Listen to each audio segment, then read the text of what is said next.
Hey, hello. Good evening, everyone. How has the weekend been for you guys?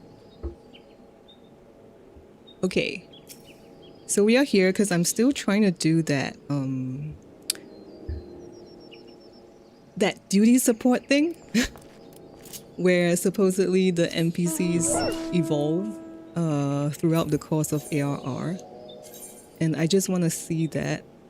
I did go into Tamtara a bit, and then there are some dialogues when we fight the boss, but not a lot. But we'll just have a slow run of it. And I think they changed up Tamtara, so I want to see what's changed. Camera speed. Yeah. And then gamepad. Yeah. Okay. Okay. It's a straight line now? Oh, so no more like I don't know, off the beat paths and stuff. Oh yes, of course I can fly here.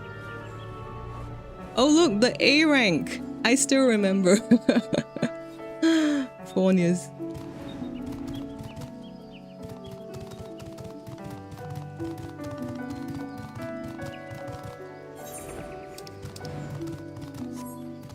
Marco, do you need to go back to sleep? Then go to sleep. But it's like 8, it's evening time there, right? 8 p.m. or 4 p.m. depending on which post you're on. Okay.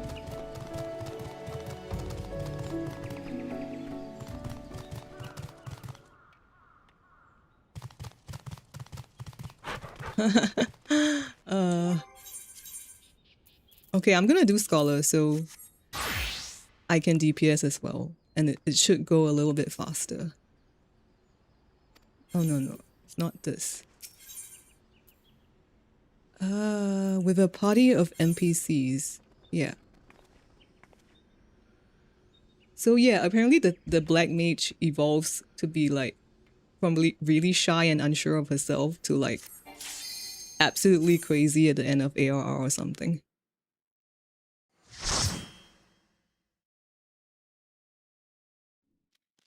Yeah, I could try leveling a new class. Yeah, it could be one of the things I do on stream as well, and you guys can teach me. Wait, okay.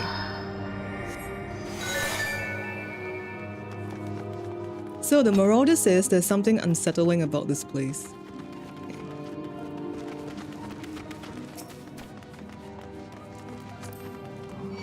Oh, I just wanted to see the map. Okay, it's okay.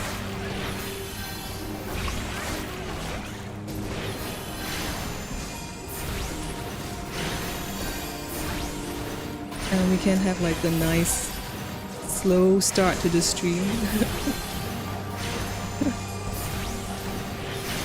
Yeah.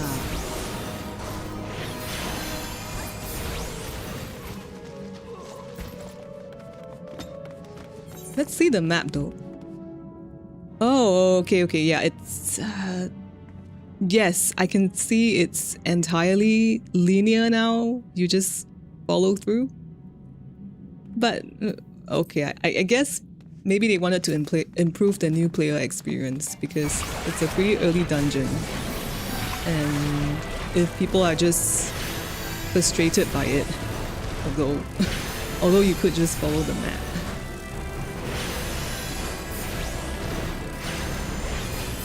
And apparently Lahabra appears at the end of this dungeon, I think.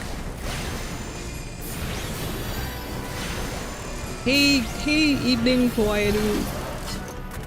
I'm continuing on the duty support thing.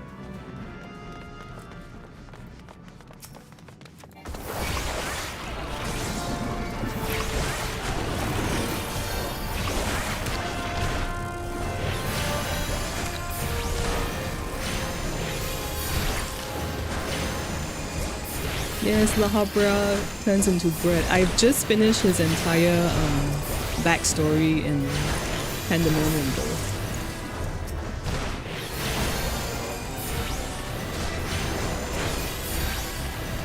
I guess, still quite confused about Athena. I think she was trying to become a god before they had like a Zodiac Eidolon, which is why it made her a bit terrifying. But you know, for us who come from the future, it's like, oh, you want to become a god? There are like many gods in the future. She did have that quite scary cutscene after we defeat her though. The overly attached girlfriend look on her face. Oh, she was possessed by Ultima? Like, I think there was a line that asked, do you think she met Ultima, but they couldn't confirm.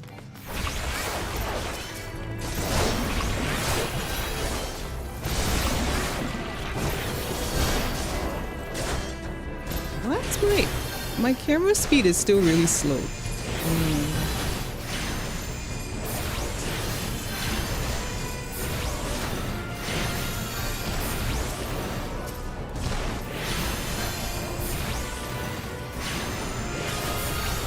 I actually have to check dots. It's Scholar still has dots. Wait, do I? Oh dear, do I have ether flow? Shit, I have not been observing. Okay. Yeah.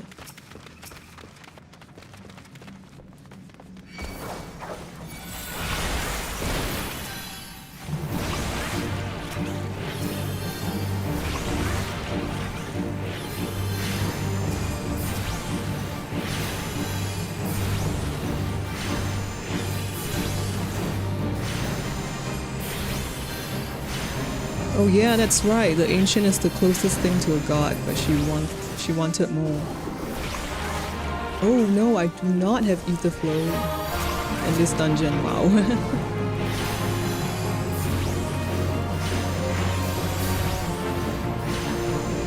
Yeah, the heart of Sabik kind of like, I guess, magnified her deepest desires, and it was not. Yeah, it was desire for godhood.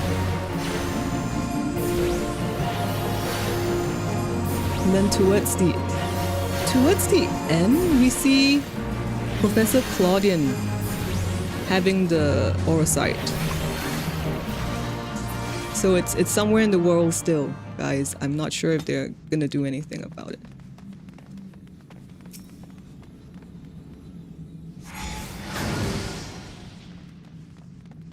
Let me just check my camera settings because it's very slow.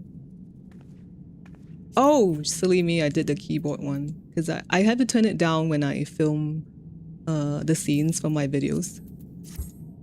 Okay. Yep, it's great now.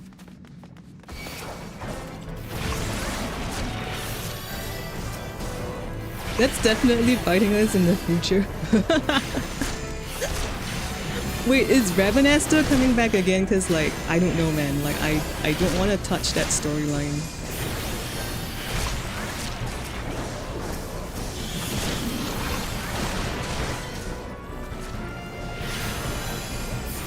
Oh wait, so they said something during the boss fight earlier. The Lancer says, careful, another void sent. And the Thermaturge says, phew, the altar is clear.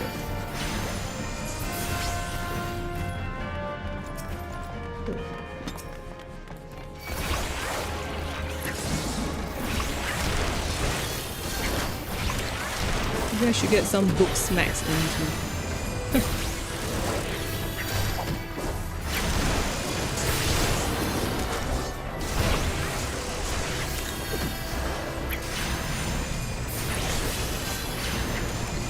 Oh, you hope so because you like FF14.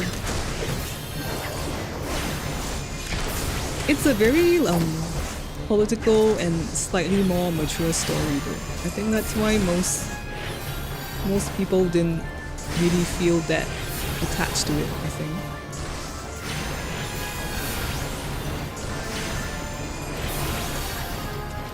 Okay, we are gonna go down.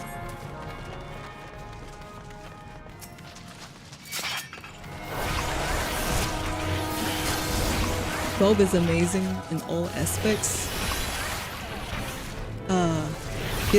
Give some reasons for that. Like what of FF12 spoke to you?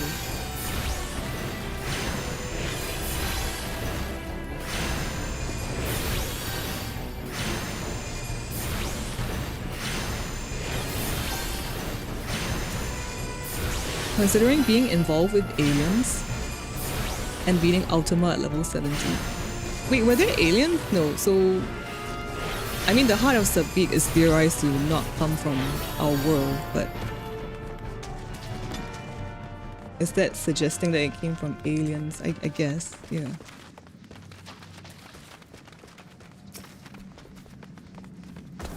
Hey, they might say something here.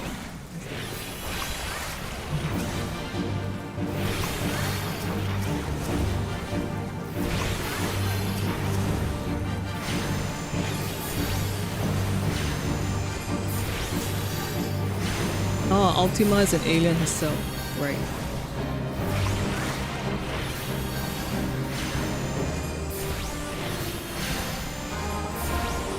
So she's not a primal, but an alien. Right, so in my test run of this dungeon, when I reached here, I think the Therma touched it an LV, but okay, but I guess LV isn't up.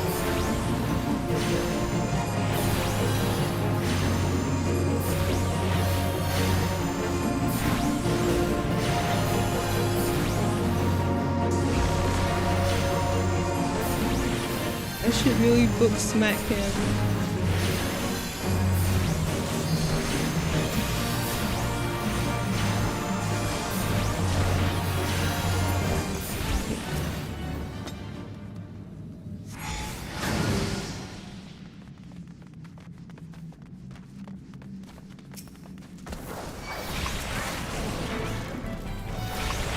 So the music, the gambit system, the lore, the monsters, and the area aesthetics.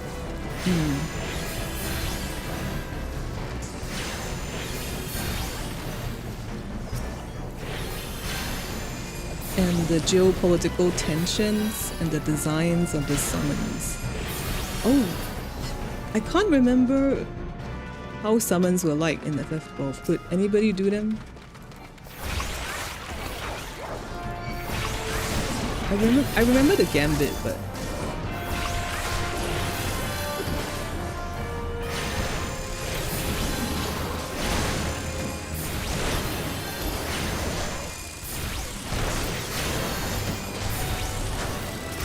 or was it like anybody could be like any job kind of thing?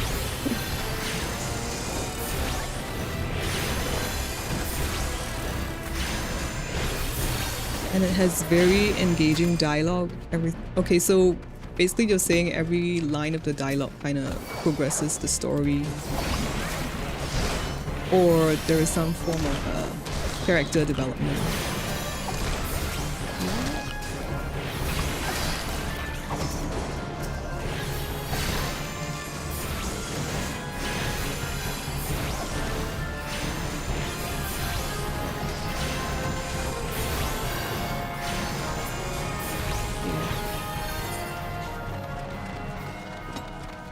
I guess with this revised map, it does feel a little shorter.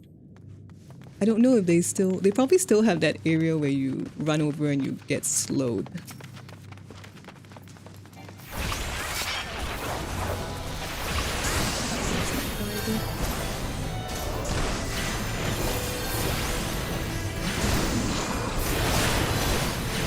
We need more alien threats.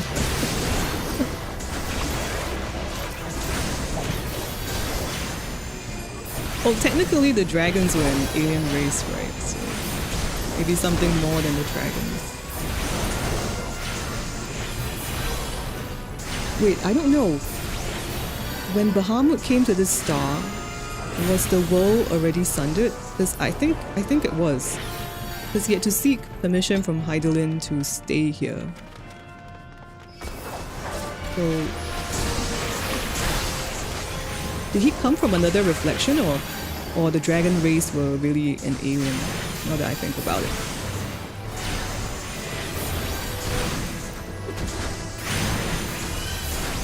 Well, when Megasoma arrived, it was really sundered, so he could come from another reflection? I don't know.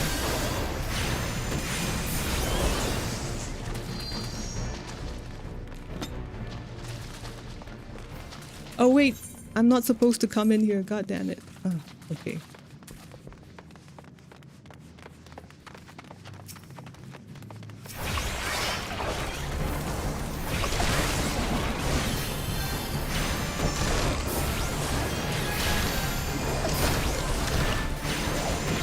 Omega kind of confirmed that there's nothing worth fighting out there.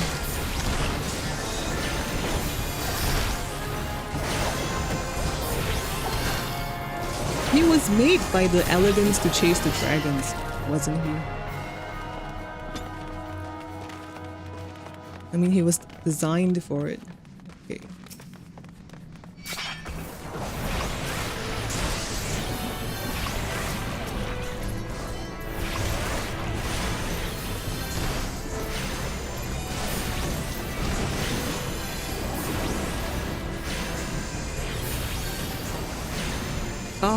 Oh, right, then they are like the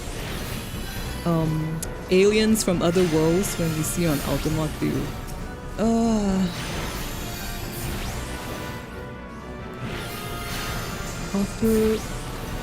Right, the dragons and Omega's people had a war. Yes, I remember reading that. Okay, so they are from another... They are true aliens. Oh, wait. There's a sealed barrier? Okay. Most of the time I'm just following tanks around in the dungeons. Tanks do a lot. And I just hit stuff, so...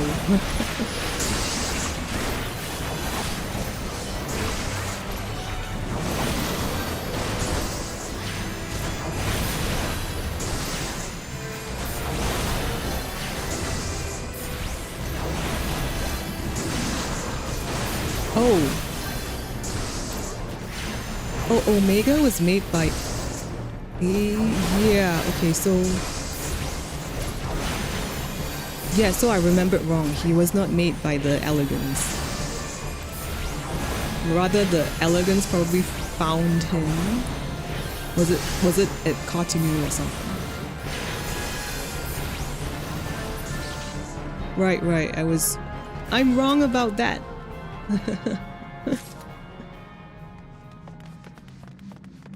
Lally Ho, LT Search. Good evening to you. And hope your weekend has been great. Okay, this is not fair because when I did this dungeon myself the other day, just to test it, the Black Mage did an LB. And now she's not LB.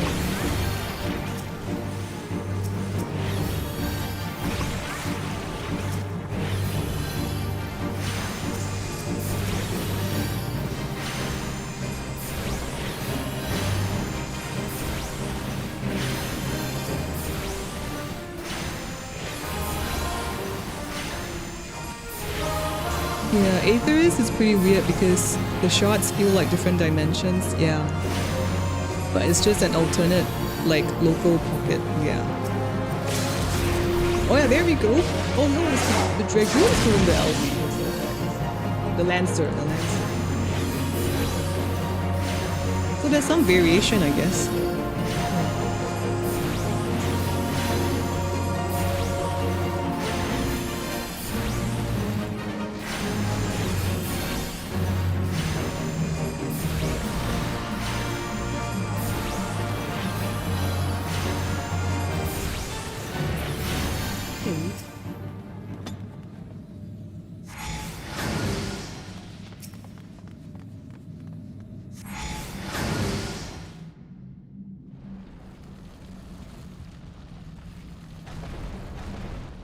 Oh no, it's not. Is it this dungeon? The spider boss? Okay, no. Oh wait, so Lahabra doesn't appear at the end of this dungeon. It's the one with the spider boss. which I probably got confused.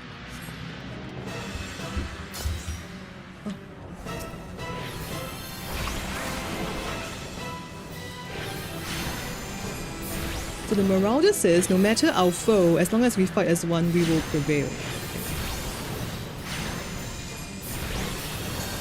I could smack you.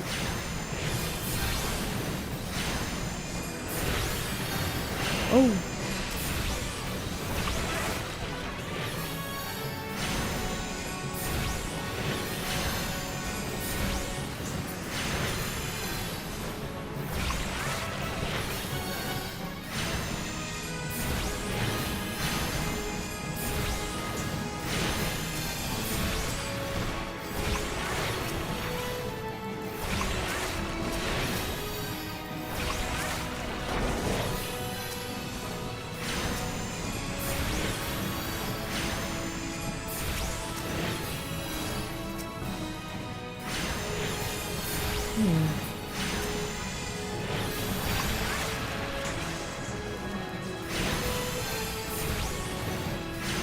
Oh yeah, so last night I was in I managed to get into Titan EX unsynced. Mainly JP players who joined though. But it's not the same. I think something about, I guess the how the jobs have changed. And the damage that we're putting out.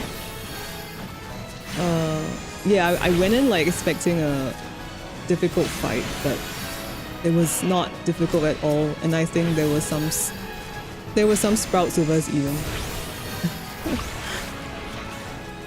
And we basically cleared on the second run, I think. But I think there was Echo.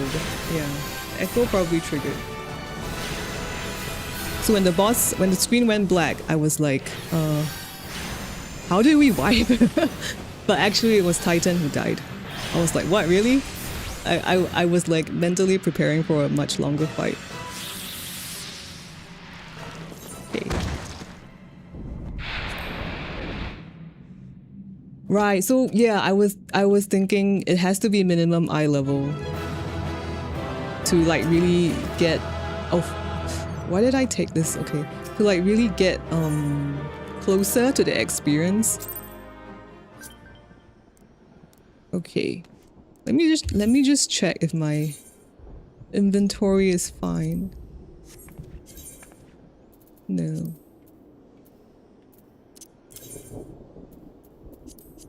Yep.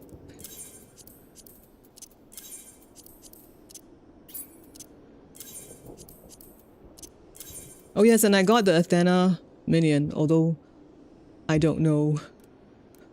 I don't know who would want to use it to follow you everywhere. That is her wish. Ew, okay, a bit creepy. Okay. Okay, that's done. The duty support didn't say much though. Okay, I don't know if I will continue exploring this. Although I want to. Depends. Right, MSQ, Dawntrail MSQ. Okay. Let's go. Yeah, I think I would have to do a minimum eye level, but then I'm not sure if people will join.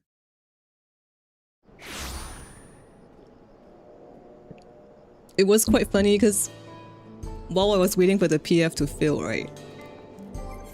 I was like, okay, I need to just watch an old video to remind me of how it goes. And like, I think it was like a 10-minute fight, so you need a 10-minute mental stamina. And the video made me sweat basically, especially towards the end. Like the tension of the fight, if you've done it before, you can feel it. And I was sweating while watching that fight, and then by the time we got in, it's like, oh, it's nothing like that anymore.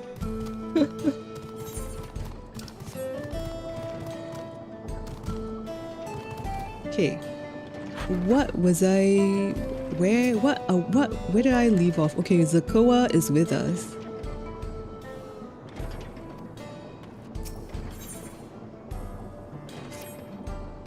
By the way, I really do like the vibe of this map.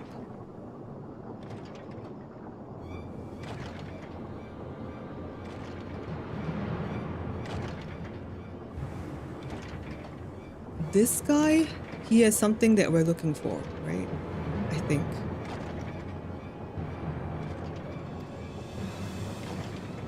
Oh, he's the mole. He's been betraying.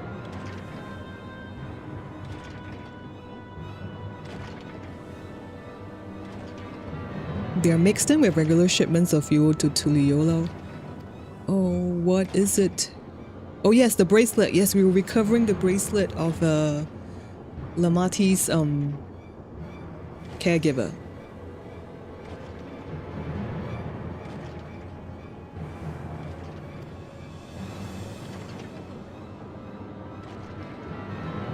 Right, I'm glad to see you're more than an impulsive child. Yes, I was too quick to judge him. I'm sorry.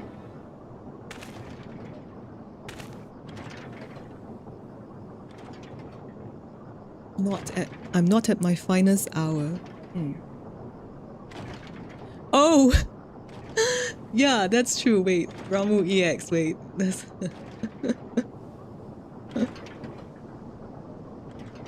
the Vulture's a slippery bastard.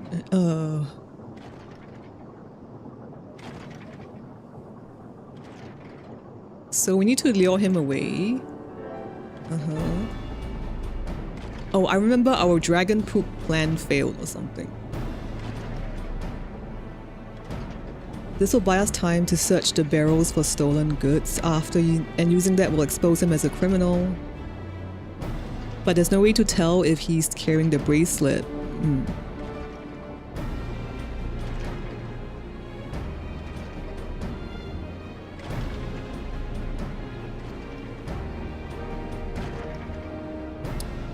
And Zakoa is gonna challenge him to a duel? Like I guess duels? They're like cowboy things, right?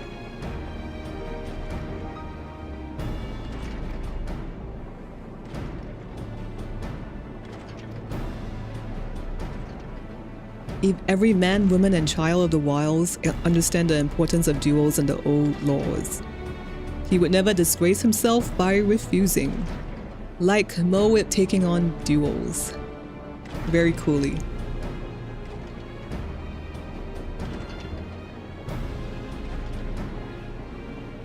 B.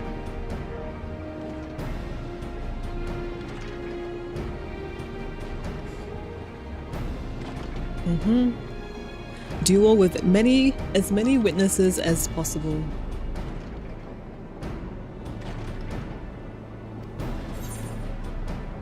I say we let Zakoa have his duels. Yep.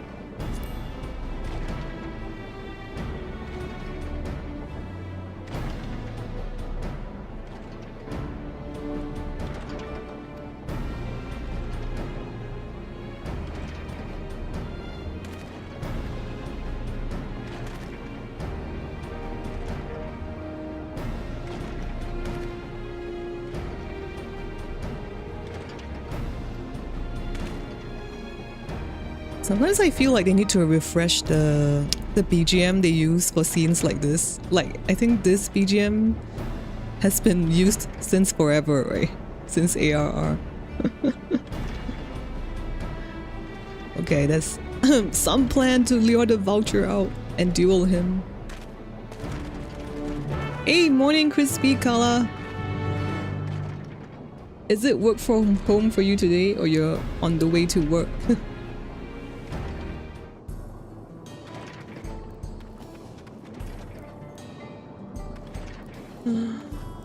Right, so Knight Tobias was saying when you get Ifrit EX in Mentor Roulette, you're usually relieved, and the worst is Ramu. Yeah, actually now that I think about it, right, I'm not sure if Ramu is worse than Titan now.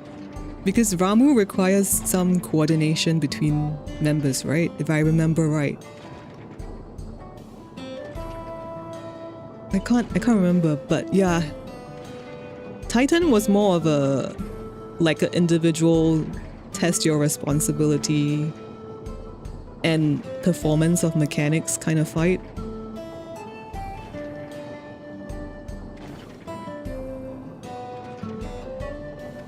Rubber bullets, are you talking about Zakoa using blank rounds? Yeah.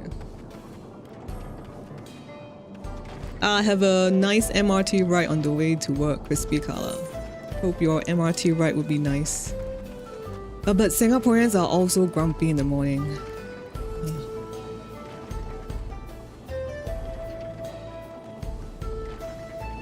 Titan is not that bad after you can rest the people who follow. Yeah. Oh wait. You can't rest them still, right? I think. That's the cool part about the fight. Yeah, I did manage to do Titan EX synced yesterday, but it's nothing like what it was before. So probably have to go like minimum eye level.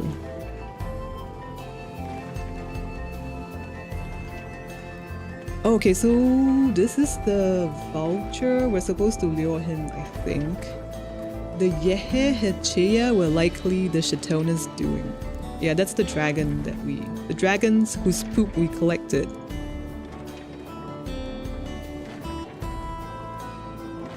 He's oblivious to our presence? Okay. Okay. Hope. I can't remember what went on in Ramu, but like... There's some like... number? I don't know, I remember putting numbers above my heads.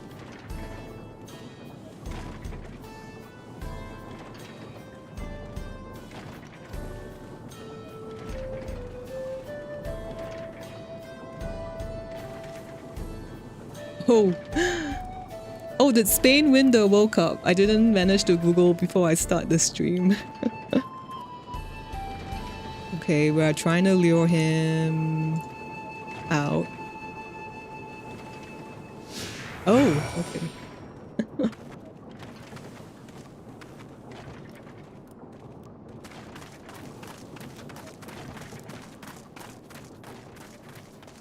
I did hear some like screaming at around 1 AM my time. It kind of woke me up. I was like, oh, it's probably the World Cup. Ask about Wezi Springs. The springs were home to a thriving cerulean mining industry, though the prospect of easy coin has attracted undesirables. Okay. Oh.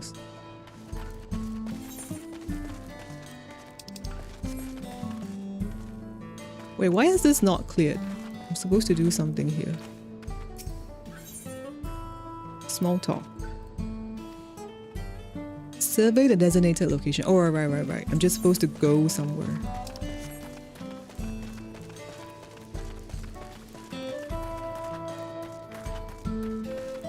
But I do know it was Spain versus Argentina.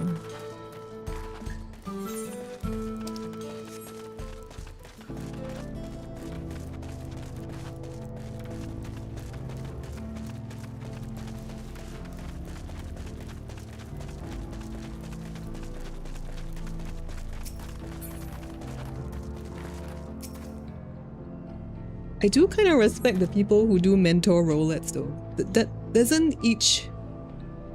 Depending on the fight you get, within it, the amount of time you need to complete it would be rather different. So you have to like set aside enough time to do mentor roulette.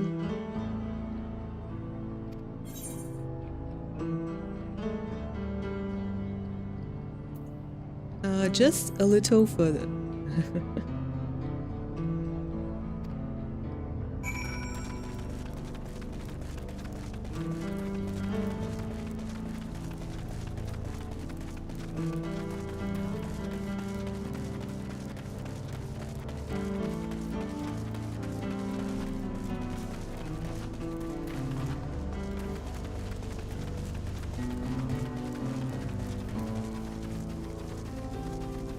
I don't know, I kind of like the BGM of this map more than what we've gotten so far.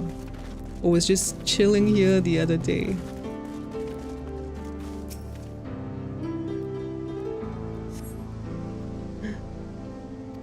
Is this the place? I could have sworn I left him here.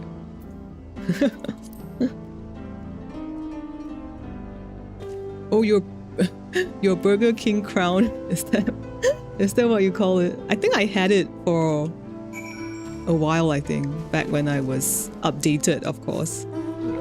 But yeah, because like I said, mentor roulette is you don't know what fight you're gonna get, and if you go in, you're supposed to be teaching and helping people, so the amount of time is you can't guarantee a fixed amount of time. So I've never done the mentor roulette, I think.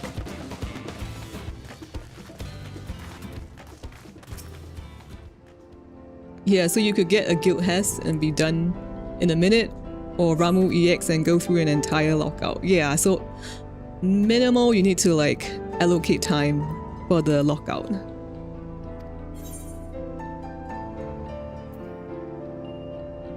I left him tied up around a big rock. Must have been a different rock, not this one. Many rocks around here. If he's not at the next place we stop, I may be forced to do something. Both you and I will very regret.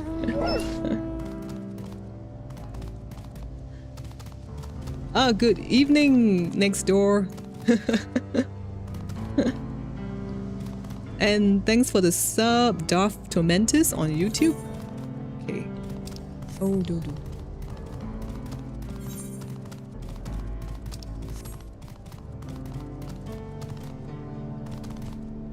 But you do mentor roulette every day, Tobias. Like, that's dedication if you do.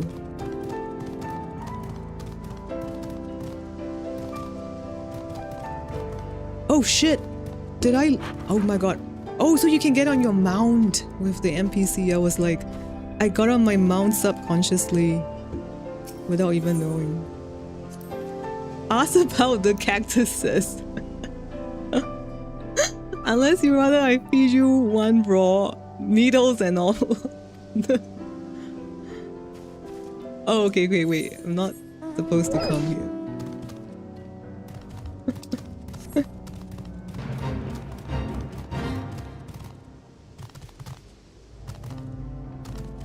Oh, not every day, but at least a few times a week.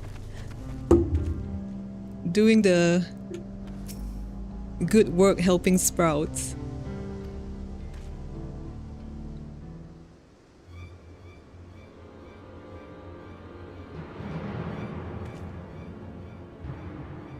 Yeah, where is Zakoa?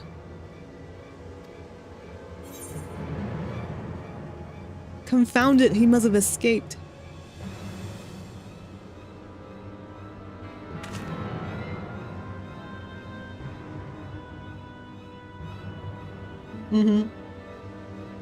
Just had it with these games.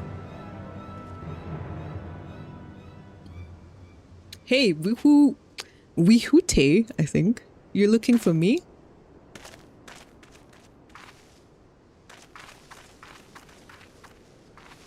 Oh, you need to finish Dawntrail's EX so you can unlock Mentor once EVERCOLD drops.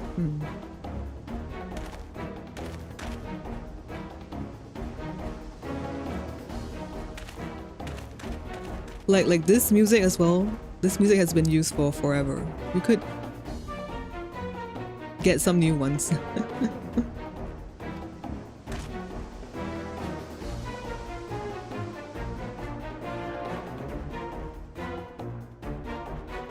Right, see ya Tobias, have fun at your D&D.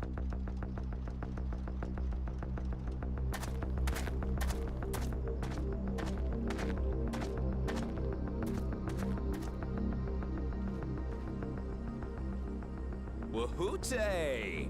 Finally caught up to me, I see.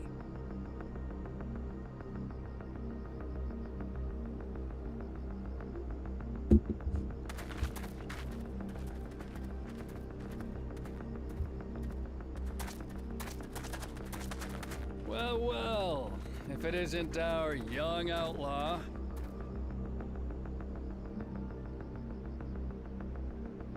You've taken up stealing, I'm told.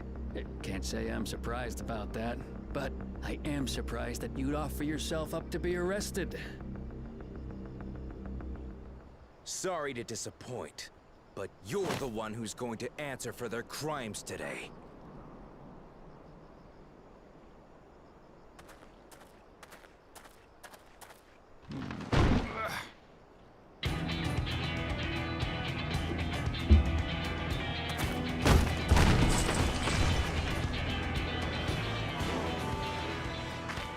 Hey, that's my jewelry! And my bag!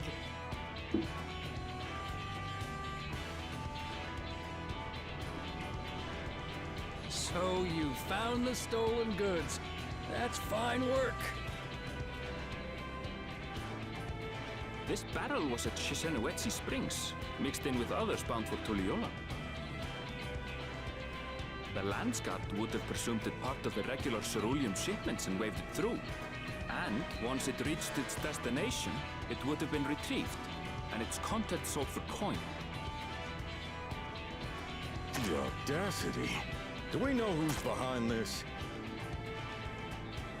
As fortune would have it, I spied the leader of this operation being handed one of the stolen items. A bracelet, which Vau Wuklamat had intended for her nursemaid, Namika. It was from the Vow of Resolve?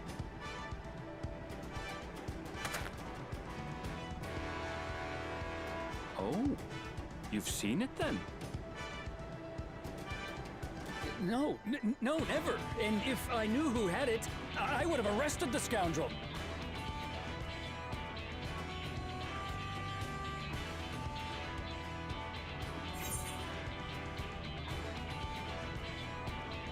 You would have to arrest yourself. Assuming he does have it.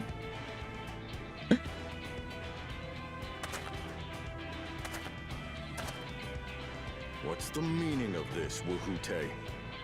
Wuhute. It's a setup, sir. I have the bracelet, yes, but I only because I found it. I swear. They're the real criminals. They concocted this scheme to frame me, so they could get me out of the picture.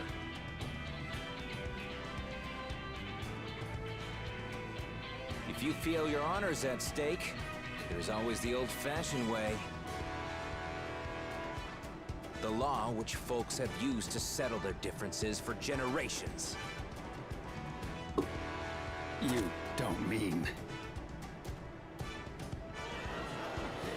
A duo! Like the pirates. Wuhute, I challenge you to a duel. The winner is right, the loser is wrong. Doesn't get simpler than that. Yeah, have at it! Let your pistols do the talking! Please, do you honestly believe you can goad me into playing your game? You refuse then? Huh. A baby alpaca's got more fight than you.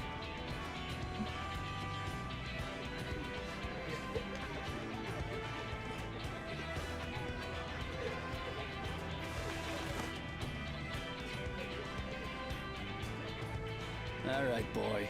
But remember, you asked for this. Come on, Sakawa! Give him what for! Shouldn't we stop them, Chief? Even if it's just rubber bullets, we're in the middle of town. Be quiet. Just watch.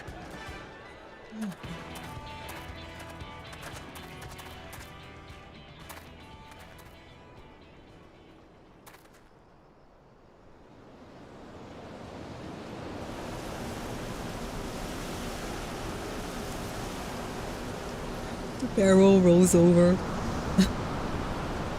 Like in typical cowboy flicks.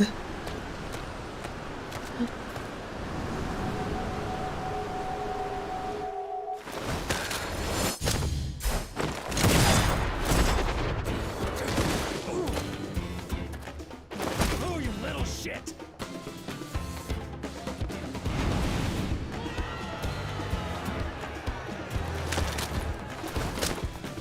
Looks like you've gotten slow in your old age, vulture.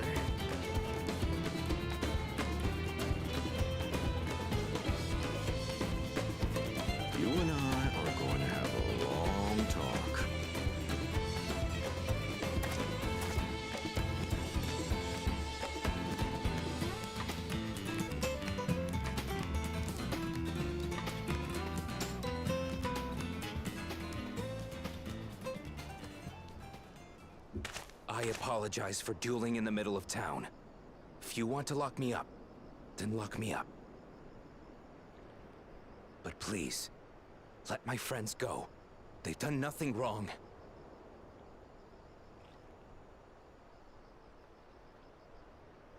You drew your gun within town limits. But VIII drew first. Far as I'm concerned, you acted in self-defense. You're free to go.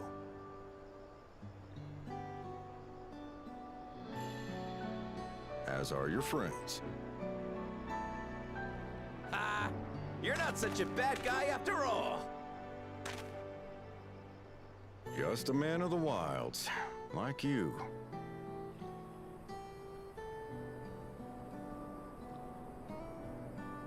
But to think that VIII had taken control of the Daybreakers, it pains me that it happened right under my nose.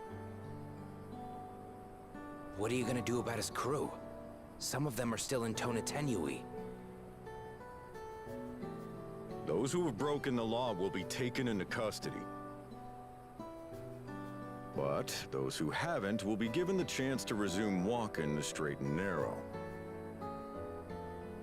What about you, Zekua? What do you intend to do now? Why, what I've always done. Protect the weak and help the helpless. The old-fashioned way.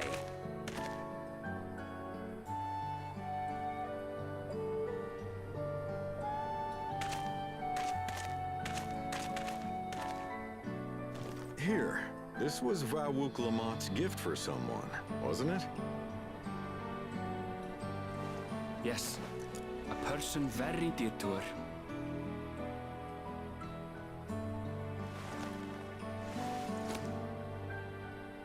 I suppose this is where we go our separate ways. My thanks again for your help apprehending the vulture.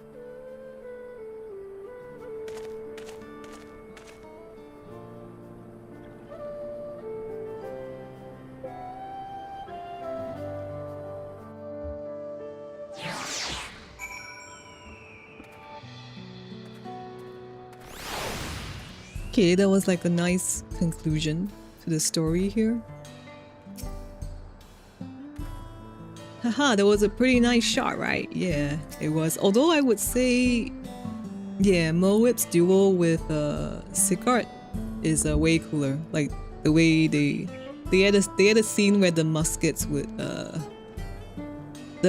hit each other and they went off course.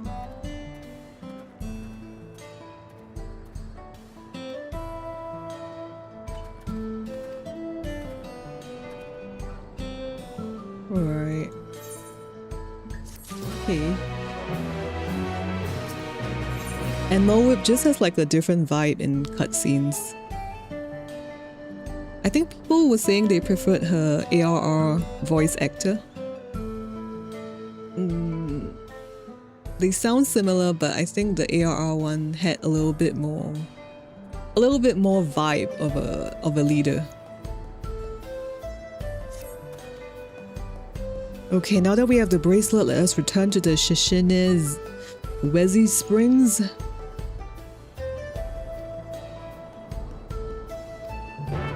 We were going to Aaronville's hometown, right? Oh my god, like I don't play the MSQ for a week and I don't remember what we were doing. On track, Shishine Wezi Springs. Okay.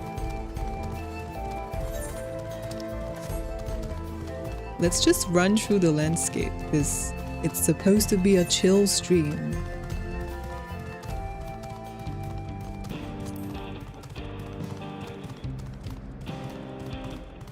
Yeah, I mean, it's not, I guess it's not the most touching scene, but I mean, it's just a little side quest. While we go to Aaronville's hometown. I really like the music, man.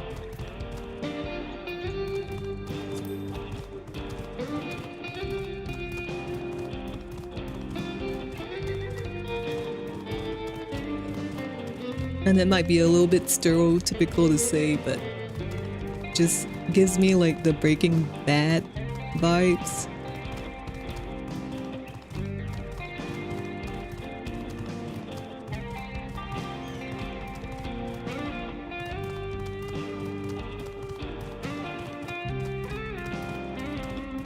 More of Sanjaya.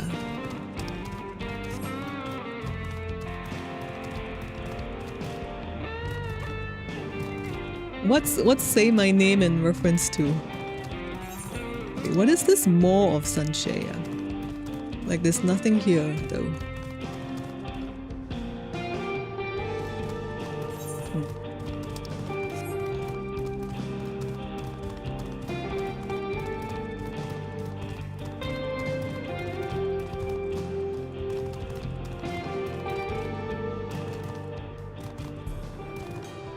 Oh, it's an iconic scene in Breaking Bad.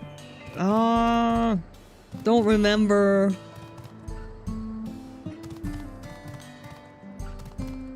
I just remember, well, Walter Whitehead, the actor really performed him really well, right?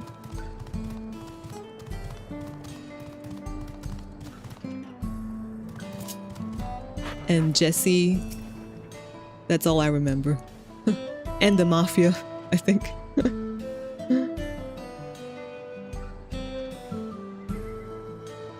Okay, return the bracelet.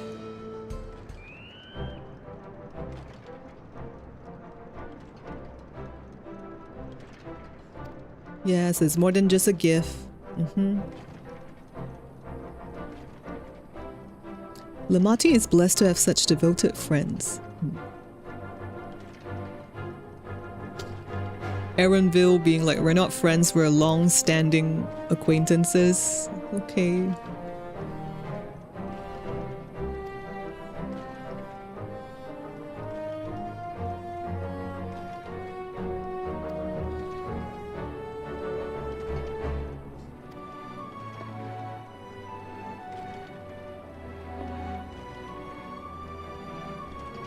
The real Daybreakers have arrived.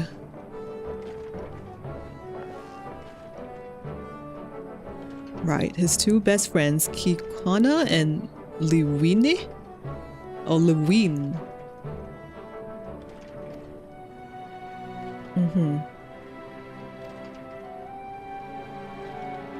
Right, they would never give up hope that Zakoa would get them out.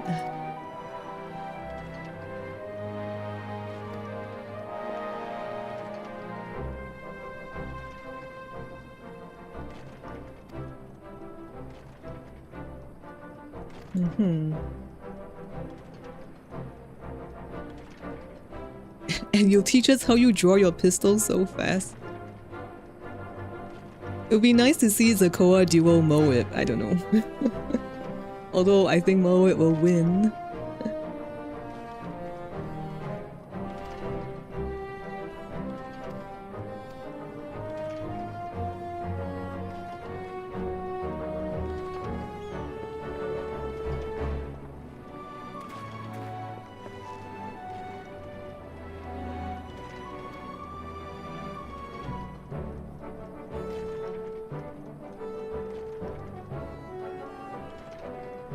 Were you not planning to take the train home?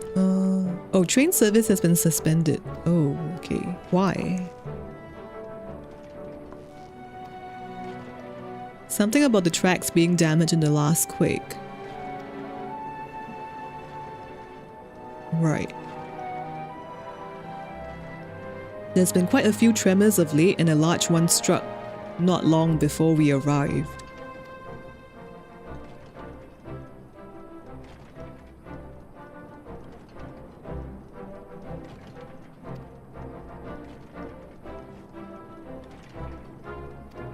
Okay, let's see when train services will resume.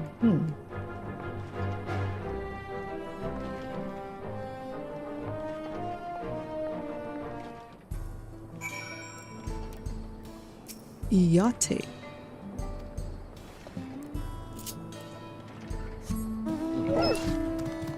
Yeah, why is Aaronville so... He's like so distant. No, we're not friends, we're just acquaintances.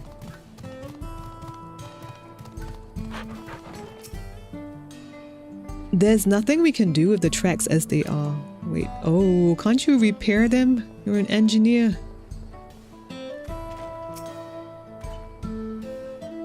People aren't too happy about the train delays.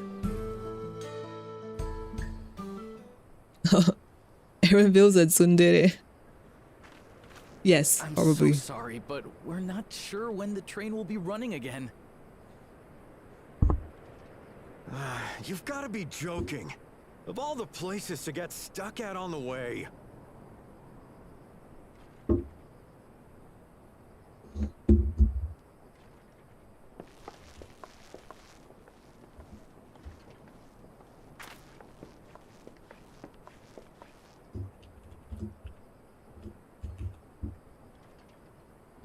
Please don't tell me you've come to complain too. We heard that the earthquake had caused disruptions and wanted to ask when operations would resume. But I see that it will be a while yet. I'm afraid so. Too few hands for too much work. It's time-consuming enough to inspect the tracks after every quake, but this last one we got after the succession ceremony was massive. Made a mess of a whole bunch of railroad ties. The succession ceremony? We would have been in Tuliolal at the time. If it was as violent as you say, we should have felt it as well. I have to admit, it was a touch strange, having seen my fair share of tremors. If I had to describe it, it felt more like the rumbling from an explosion.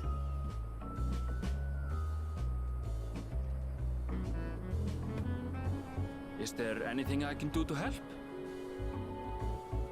Seriously? You're offering to help? What about you, my friend? If you'd rather strike out on your own, I understand. Though, if you were willing to lend us a hand too, we'd be truly tremendously grateful.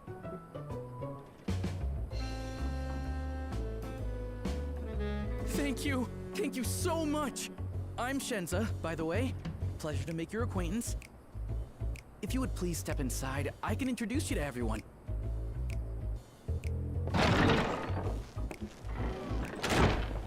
Sorry for dragging you into this.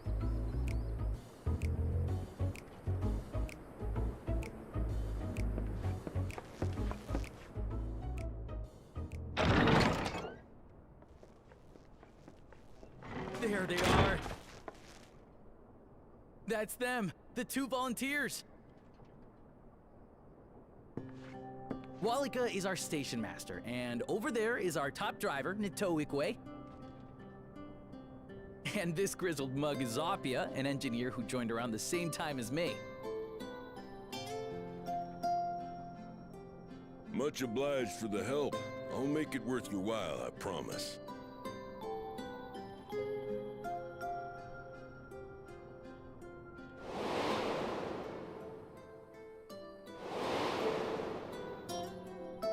Something the matter?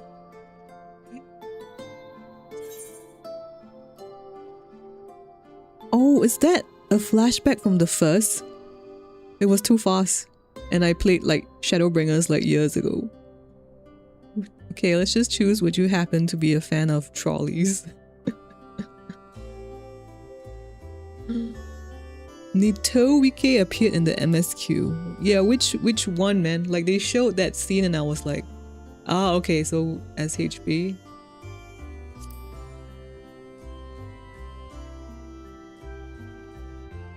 Trolleys? They're fine, I suppose, but they're no match for our cerulean-powered engine. She's absolutely glorious, let me tell you. If you'd like to bask in her beauty, well, you should visit the depot behind the platform.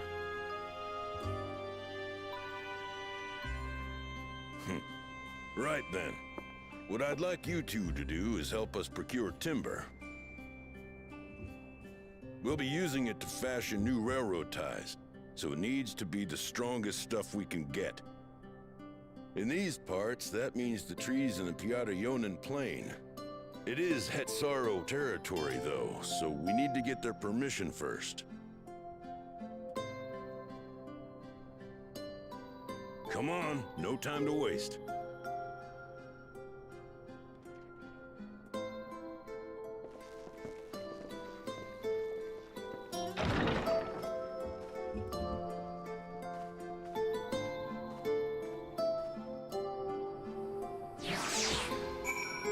Yeah, I vaguely remember some trolley stuff in Shadowbringers, but I don't remember the details. So Kawaiido is saying you forgot that this character, Nito Wike, appeared in the MSQ. But not as this name, right? Like, it was another name.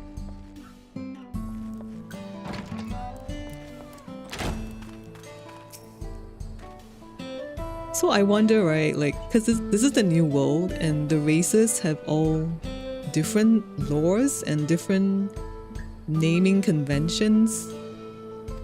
Did they have to like write entirely new lore for that? And I wonder if that's out in the maybe the next encyclopedia, I don't know.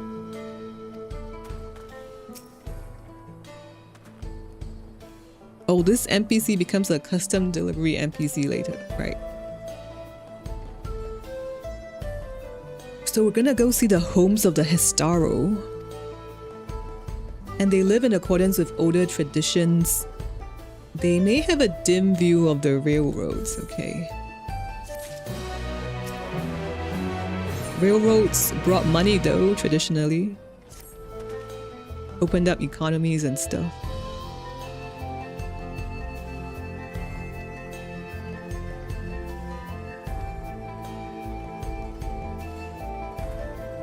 Okay, so now we're gonna repair some railroads. Yeah, they're trying to allude to these NPCs as being one of the... That's them on the first, right?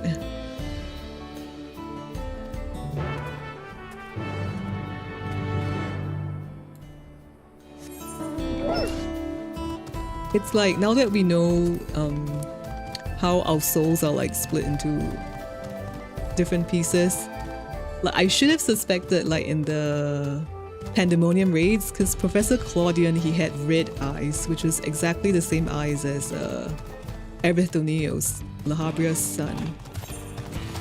So he ended up being I guess the fragment, the soul fragment of Erithonios. It's too... Now it's like when we meet new characters, you'll be like, okay, what color are your eyes? And your skin? Do you look like anyone else? Because you might be one of them, a part of them.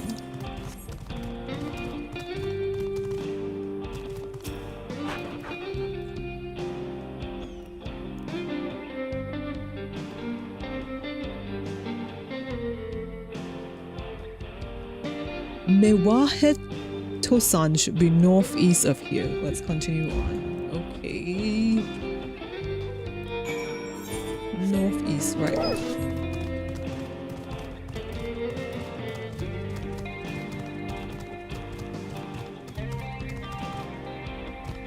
Oh, there's a Geralt with long hair instead of bald. Is that in the... Wait, where is that? Where is long hair Geralt?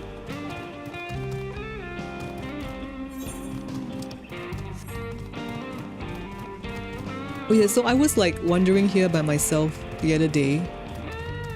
And I think they've drawn some... If I'm not wrong, is this the... What's the name? It's the air plant that I have, the Spanish moss on the trees. Like the ones... Like the ones right up here. I was like, it looks like the Spanish moss I have in my bathroom.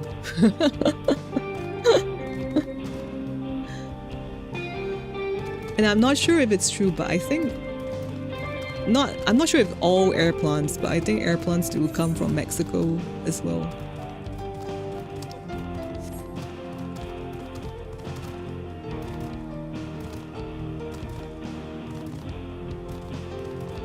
The trees look a bit like ficus. Oh my god, but you know, ficus is such a big family.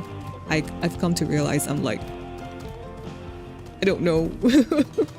This is a ficus, that is a ficus. Okay, oh, a lookout point. Yes, look.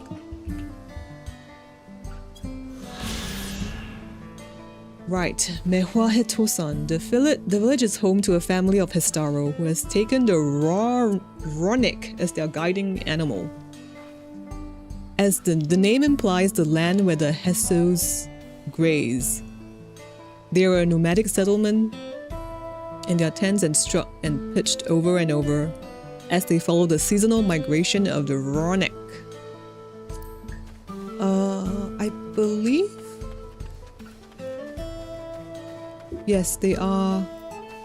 Yeah, the Mikotes, right? So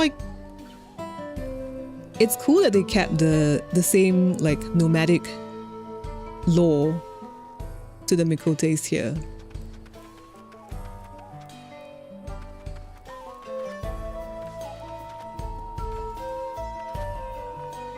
Oh, hello, Nelly Finn. Hope your evening has been good and your weekend. Wait, so long hair Gerald? Oh right, he and also the one in Shadowbringers. So he and Rowena ends up getting married. Wait, there's a quest line for this, or is it the relic quest line as you do it and you see it?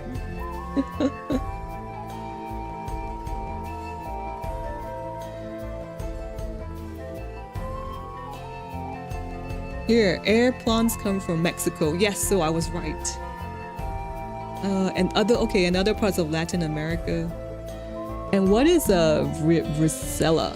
They're Brisella? Ronic and Hesaro.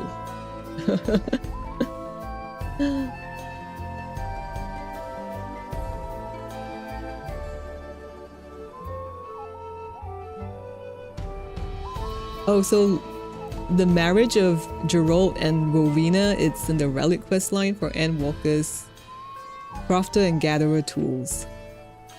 Oh, which takes place on the first. That's nice. Even though the first was more of Shadowbringers, right?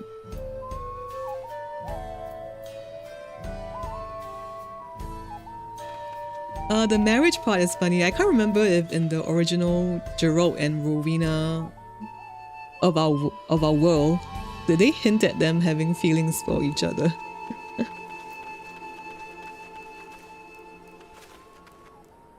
Oh, look at all this Hestaro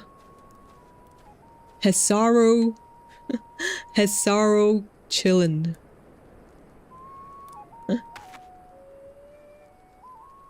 Yeah. Now, Nelly, I know you're talking about their shards, but I'm just wondering if the originals were hinted to have like any feelings for each other.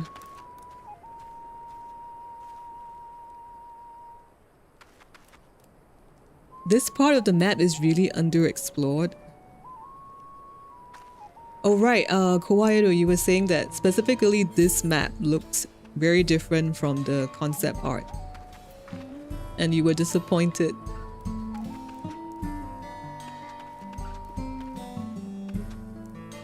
Oh, he's actually blowing a flute.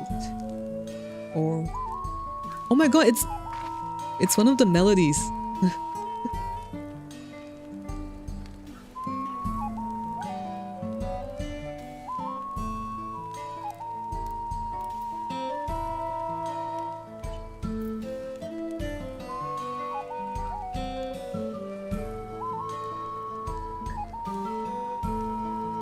Oh, Rowena and Geralt used to be in a relationship. What a backstory. I mean, has anybody done like a video on it?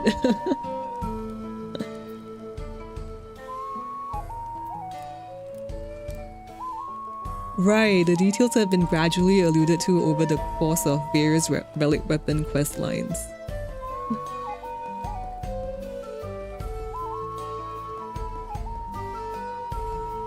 Yeah, these guys are so cool. Hey, isn't this like one of the first few PvP gears? I remember like seeing people running around with big bushy tails, and of course it was a PvP exclusive gear. Okay.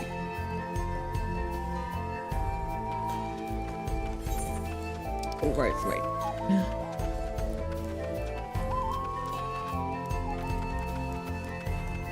Oh, Rowena broke up with Geralt because he drinks too much. Yes, drinking too much is not good.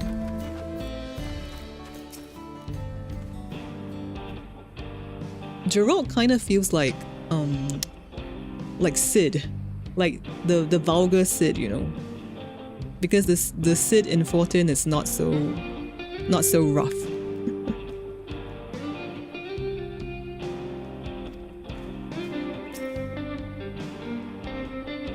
Okay, the village is up ahead. Their traditions mean a great deal to them.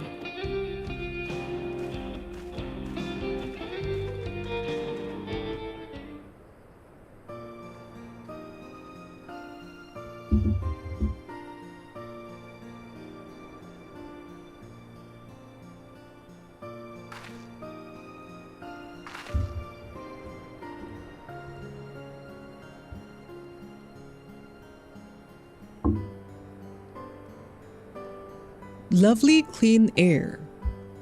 Yeah, the waters nearby are just as pristine. It's a paradise for people and animals both.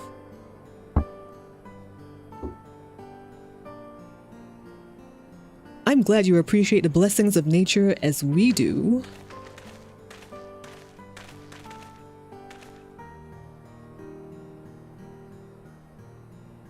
Yeah, their gear is very, very cool. I'm Huato, chief of Mehua Hetosan.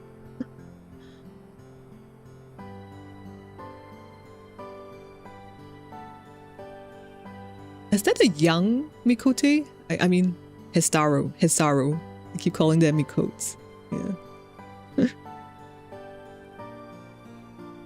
Yeah, so the earthquake damaged our tracks and we require timber to make repairs.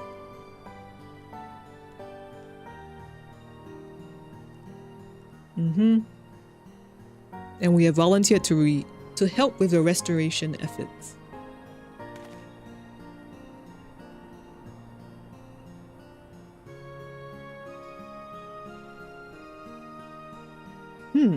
Oh, so they have a keen sense of smell. Like cats, I guess. Like they smell that we're not from around here.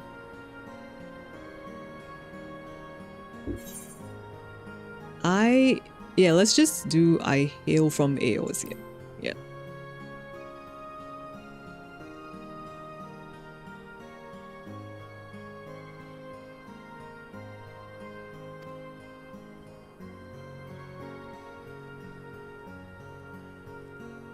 No, they didn't say we're stinky. They say we smell different.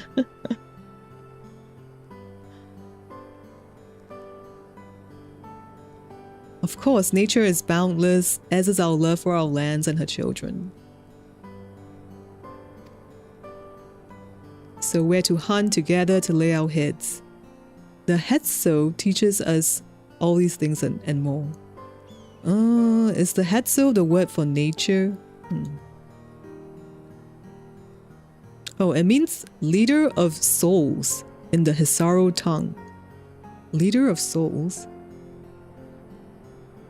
There are many creatures revered as Hetso among the Hisaru. Here we look to the Ronic for guidance.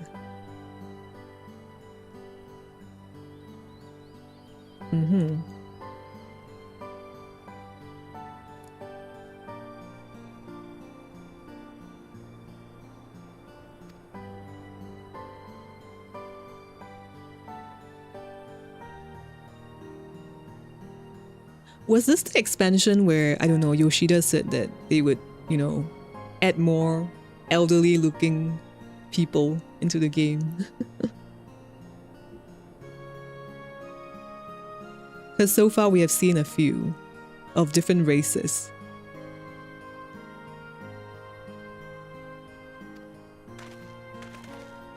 Yeah, I think I remember watching one of the well, one of the streams, the live panels or whatever, where he did say that they are adding more elderly characters. But you know, it's been so long for this game. I don't know which one it was.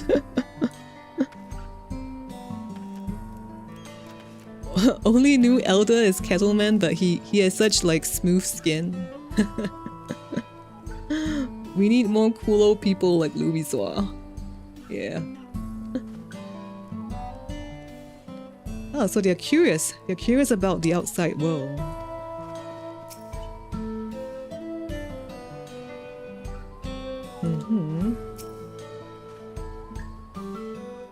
The tent is made of the hide and bones of the Ronek.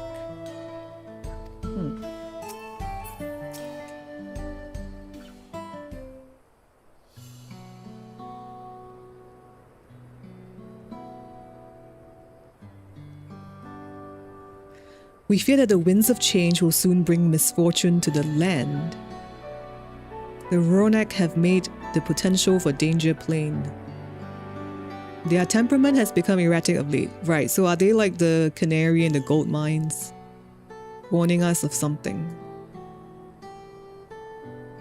Do you know what caused this? We have our suspicions, so...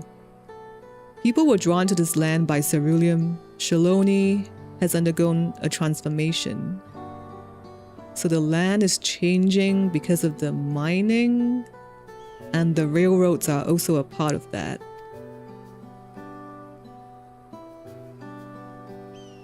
As strong as resilient as they may seem, the Ronek are sensitive creatures. So the sound of the train may cause them stress.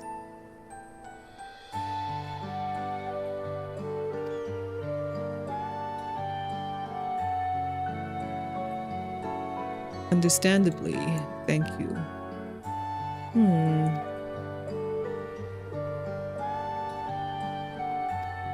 Yes, should we let Kona know? Bow Kona, you say? Oh, they're not very impressed with Kona. Hard-headed and aloof, he values technological advancement and efficiency to the detriment of all else. Right, he's kind of quite different.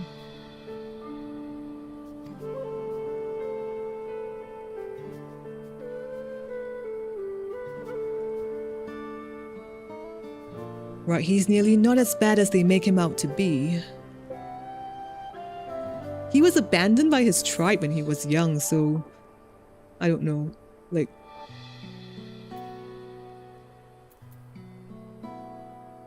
he's a bit awkward, so he tends to get misunderstood, yeah.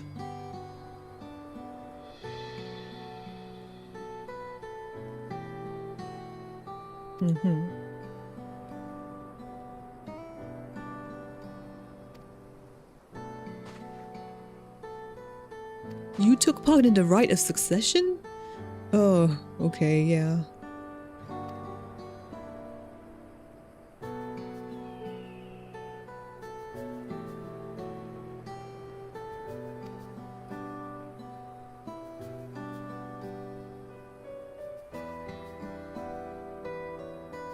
Yes, open your hearts and minds so you can see Kona for who he truly is. And you guys, like, I mean not this tribe, but some tribe abandoned him. Like, so I don't know how much rights you guys have to say about anything.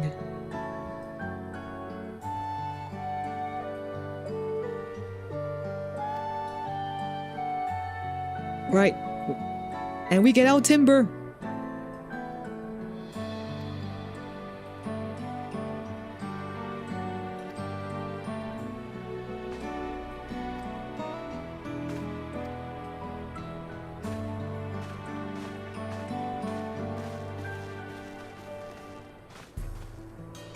Okay.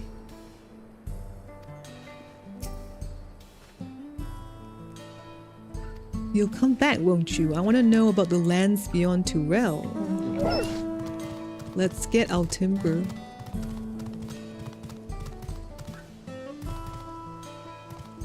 Well, for what they didn't actually meant to implement on the map, it's still very pretty.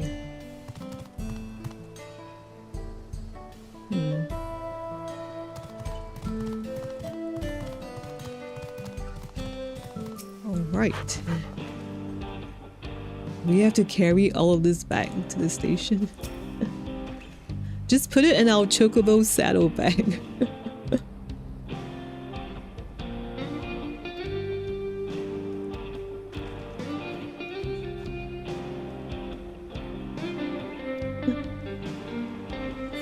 Oh wait, we never get to the northern parts where the lucky blue mages live.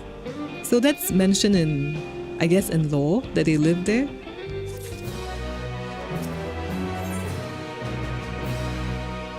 Okay. Move the timber. Right. Oh, we have to actually move it. Oh, okay. Yes. Beware of your attacks and they will sap your strength. You will lose. Okay, yeah.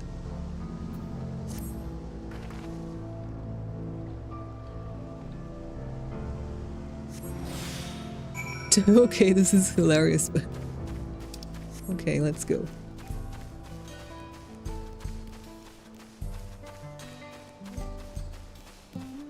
Just carrying it like the Warrior of Light would carry it. That's a lot of core strength right there, and a lot of leg strength. And a lot of cardio. And a lot of upper as well, I realized, the whole thing. Of the blue mage, well, let me not get caught by enemies first, before I reach chat. Oh, there we are. No, no, no, no, no! No! No, no! Oh my god.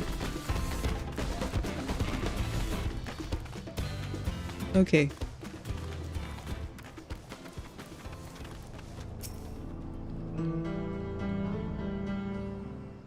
Right, they meant the blue mages mentioned they are from Turel in game. And the recent patches, Sankret and Uranger commented that they went there. Huh.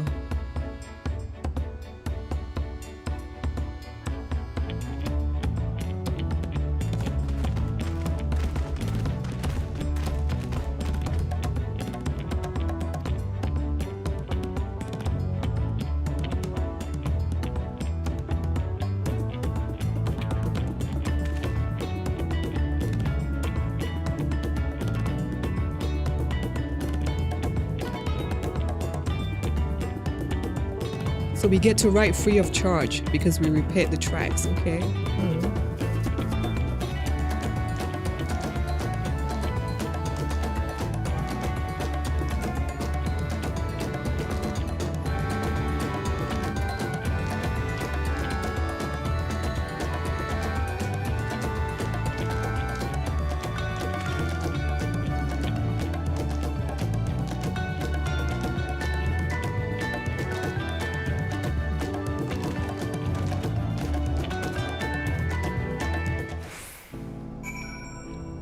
So the blue mages are like Canadians. Wait, so you mean like even... Let me get the big map. Big map! When do I get the big map? Alright. So you mean like even further north up here, the blue mages live here. I guess... Well, there's a chance, right? Because it's covered by clouds right now. That's what they usually do for undeveloped places, like in the sense of game development. Right up here, I guess, you guys are saying.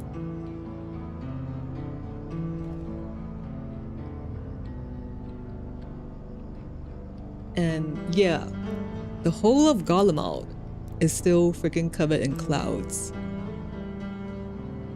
And there's this bottom area too. And of course, Australia.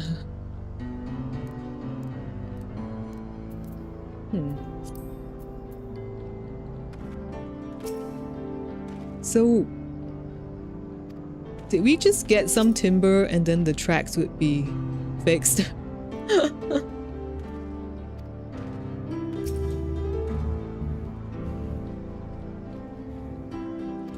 Okay.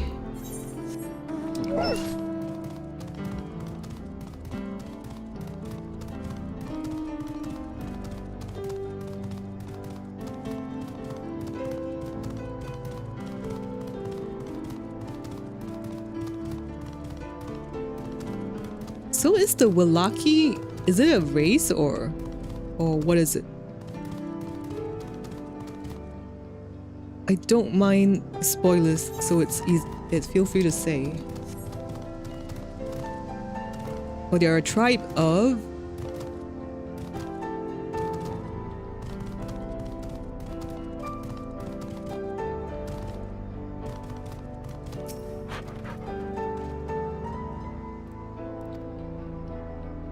Upon proceeding, several cutscenes will play in sequence. All right. Right.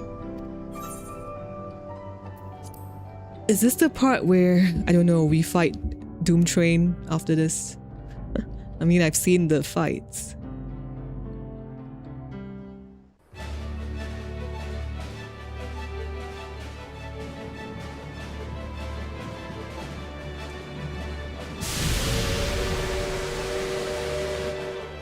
A glorious grand machine indeed. I hope Namika was able to secure a seat.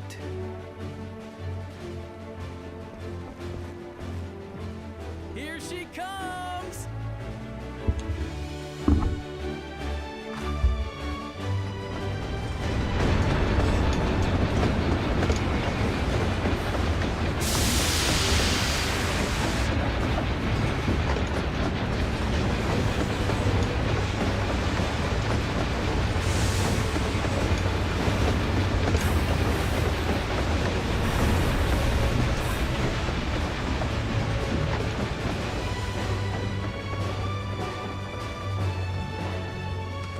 Thanks to you, we managed to resume service much faster than anticipated. You have our gratitude.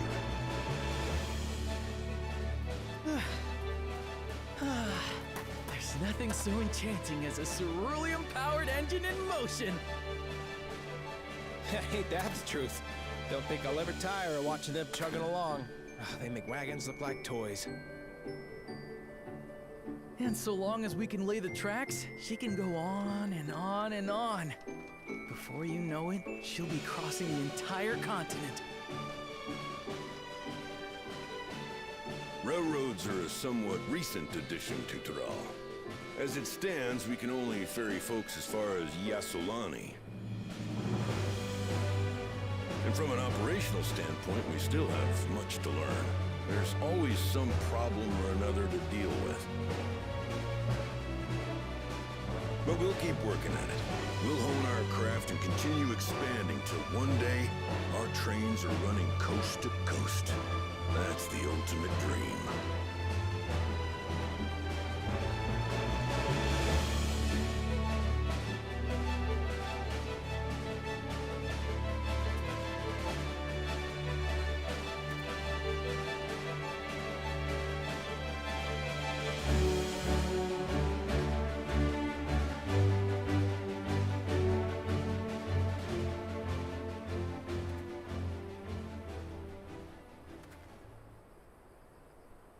Goodness, I completely lost track of time. By now, I expect the train will be nearing Yasolani. When it returns, we'll see you on your way. So if you've got any preparations to make, you better make them quick. Not another one! You can't be serious.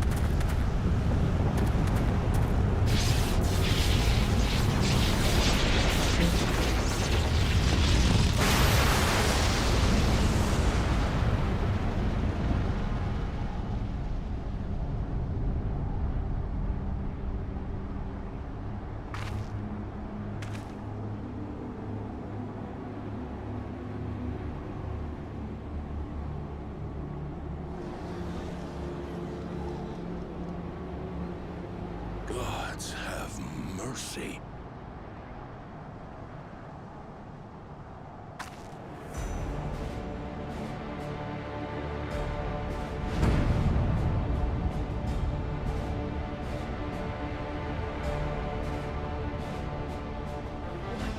Flying! What's happening? Oh, the train! Nitomikwe and the others! My home lies that way as well.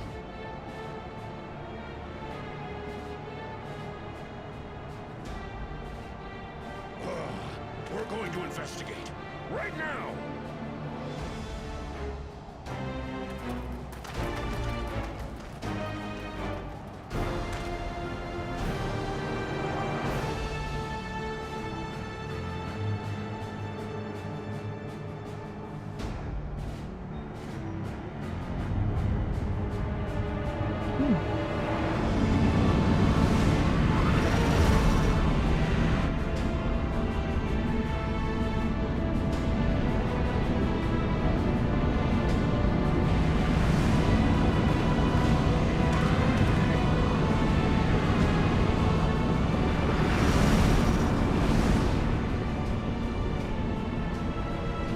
What in the world?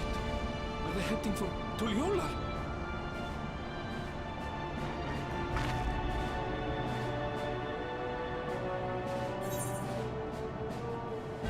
Okay, we need to get back right away, I guess.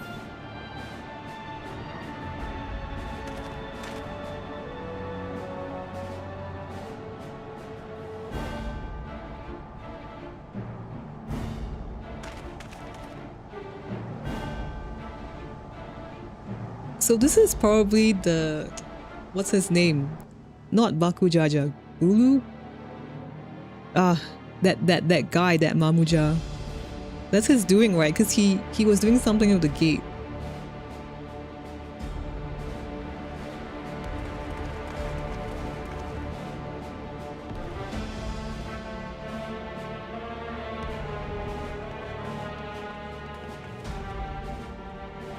Heavens forfend. You're here. Good. Good. Lamati. They came from the sky and attacked without any warning.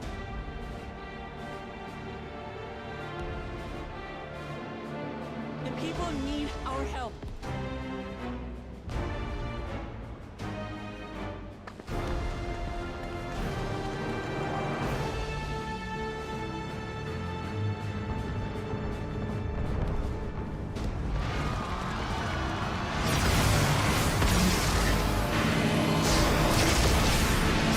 Oh, very Power Rangers. They look like Power Rangers. Can we stand? Try to remain calm, everyone.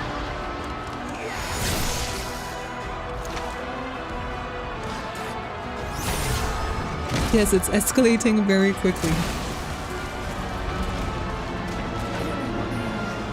But they're not men.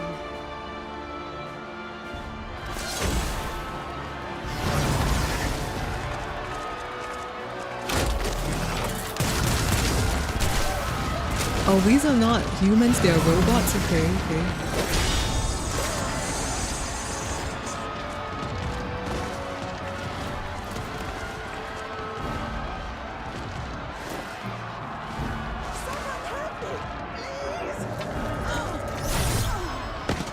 Oh no, I thought he was gonna save her.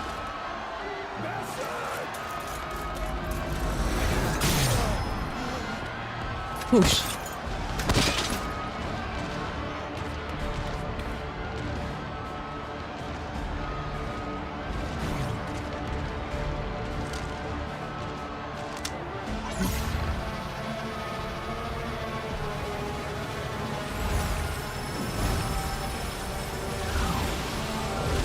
Does this have something to do with I don't know, the living memory thing they What have? did it just do? Yeah.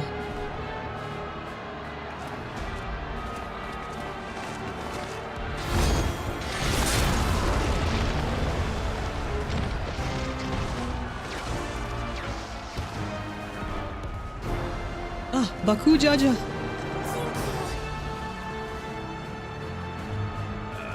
Same that thinks. Just get to safety.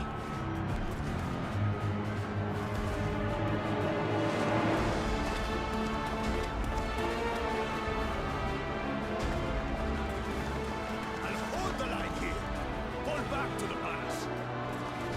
Quickly, before it's overrun. Thank you, Bakojaja.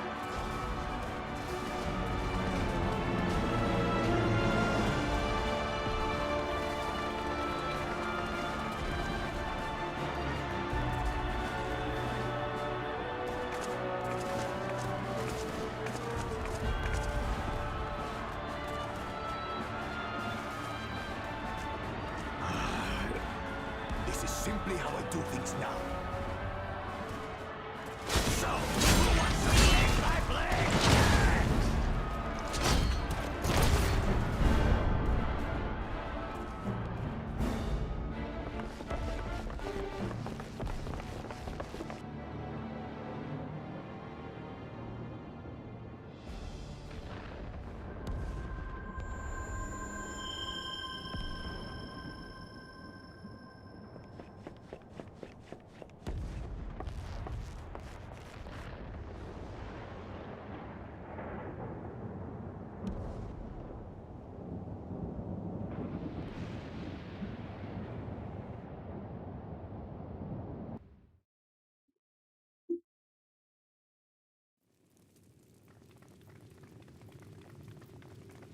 I have to say, after we've seen the final days, like, it just doesn't hit as hard anymore.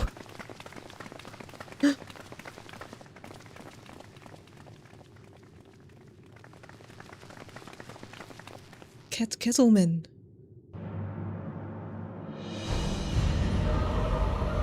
Ah, yeah, this is the son, right? Forgot his name. He's dressed in... That you should still live. Zoricha?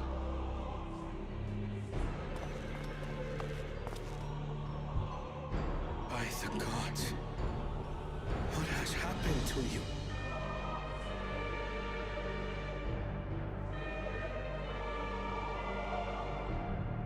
This is your butchery, isn't it?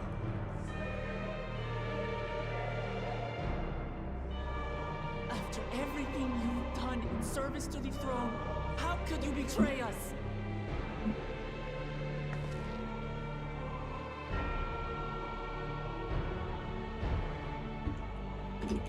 My demand is simple.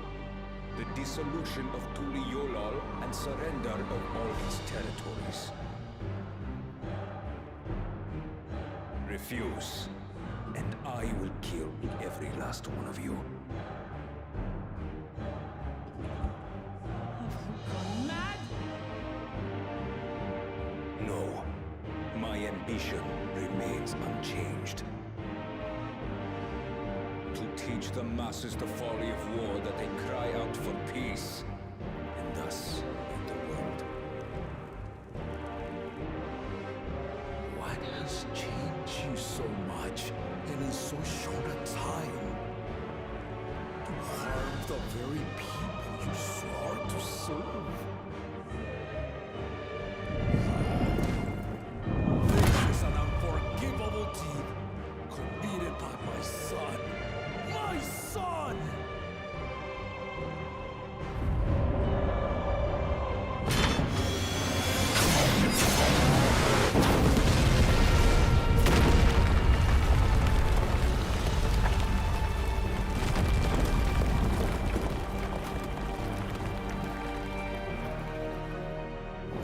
You have heard my ultimatum.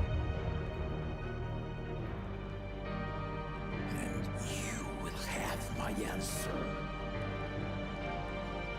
By my hands, I will end your madness. Wait!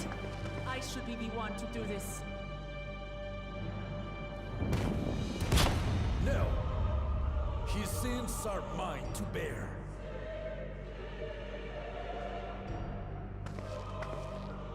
Fear not. Ozoralcha is strong. He has never been father's equal in combat.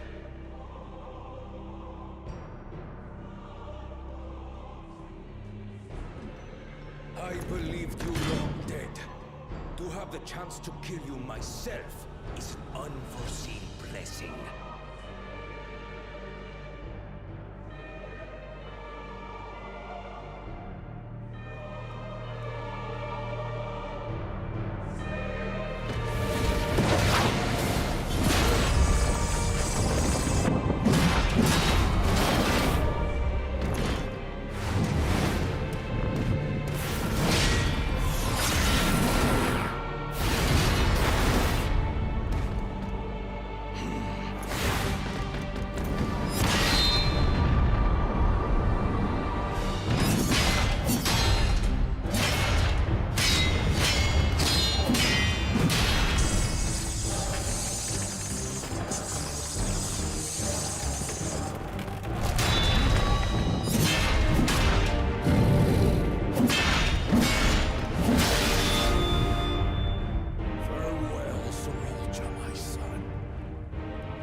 Despite his old age, the mighty Gulul Jaja remains a fearsome foe indeed.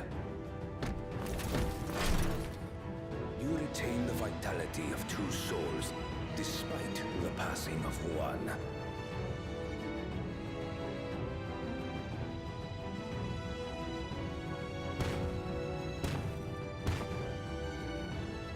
I shall even the odds.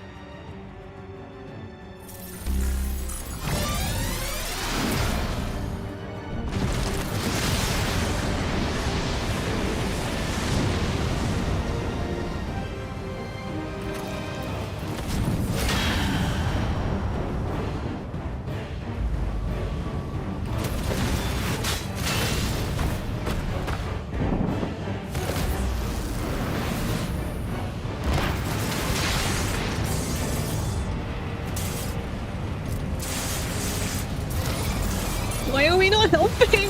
Fuck!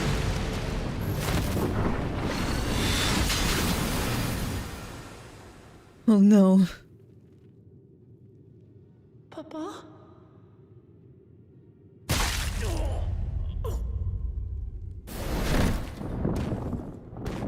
I mean, so they intended to kill the father. I mean, I don't know, for plot progression. Even the blessed are mortal. Father! This is like family trauma to the max, right? Like you seeing your sibling kill your dad.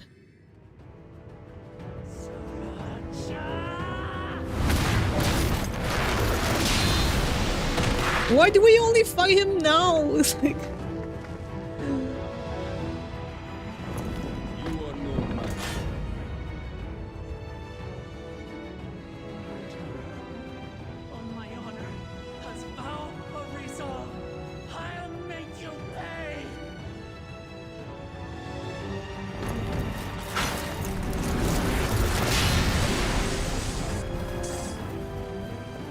So the once faint-hearted girl would live up to her title.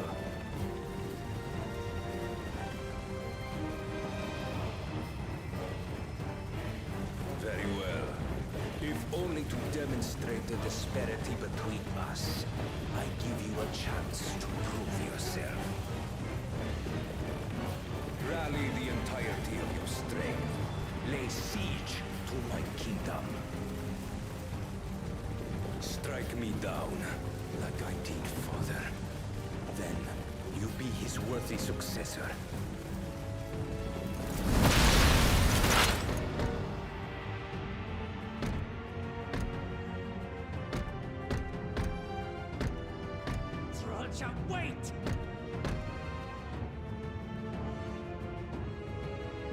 warships will remain in your skies. When you fail to prove your worth, I shall order them to lay waste to Tuli Yolal.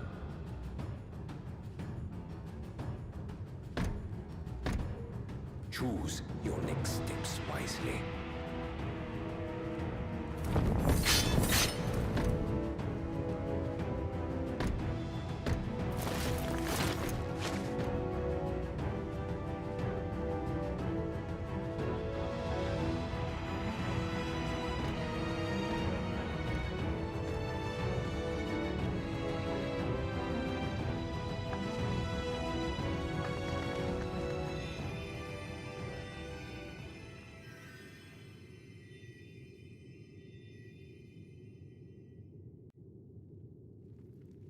Okay.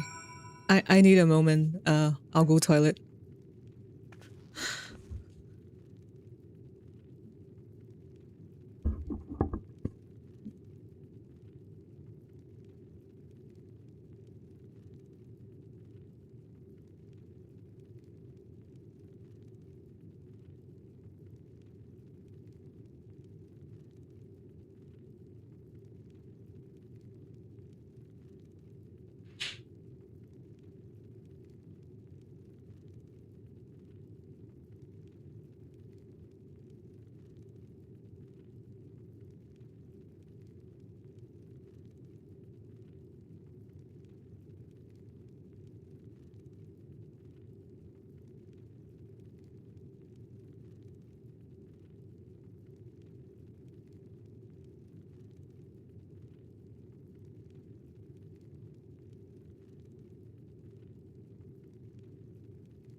Oh, good night.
Oh my god, I was muted all the while. I'm so sorry.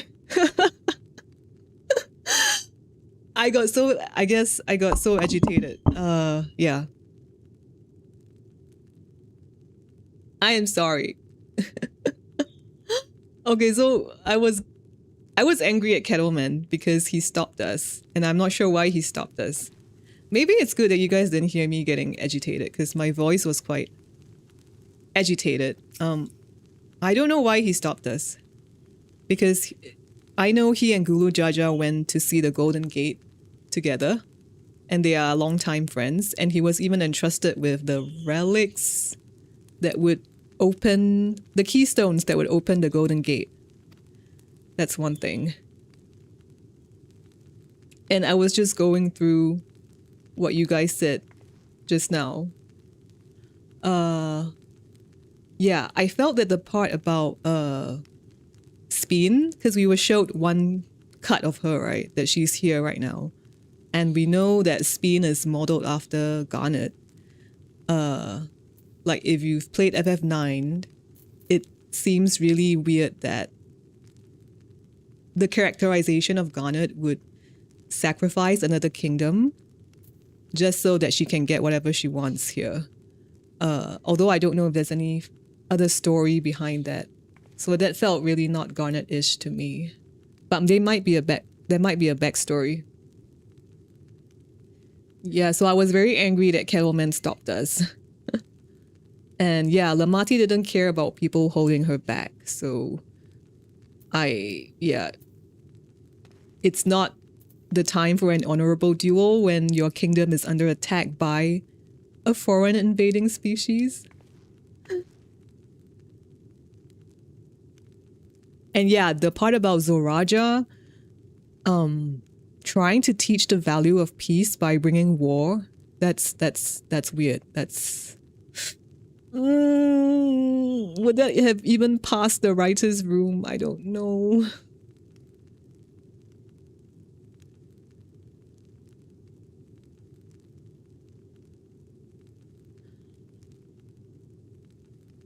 Yeah, and the reason why Zoraja came back like this, I think he has some friction with Gulu Jaja, his dad, right? But it escalated very quickly.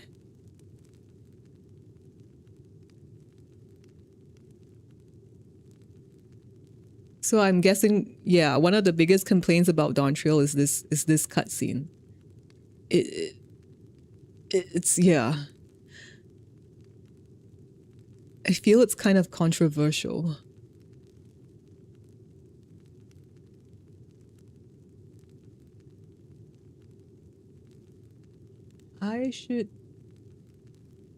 This scene is hard on the soul.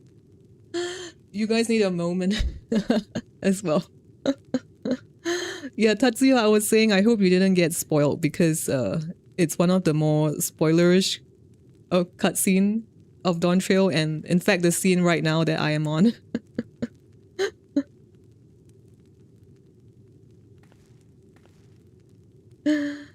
Yeah, I'm repeating everything, but not at the emotional high that I was at, I think. Yeah. Yes, Kettleman is aura farming on his dead homie's body. Yes. Why is it? He won't even turn around and look at him.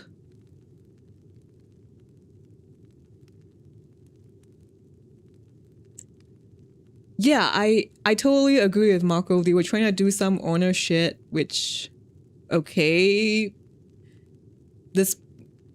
Despite the fact that your kingdom is under siege right now. But yeah, as soon as he revived, we should have jumped on him. Yeah, I totally agree with that. And I was saying, it's okay if they want to kill Gulu Jaja, but I'm not sure if the way they did it in this scene is the best. Everyone acted very out of character on this scene. Yeah, in fact, like, you would expect Alize to, like, just fucking jump in, right? Like, what happened to Alize?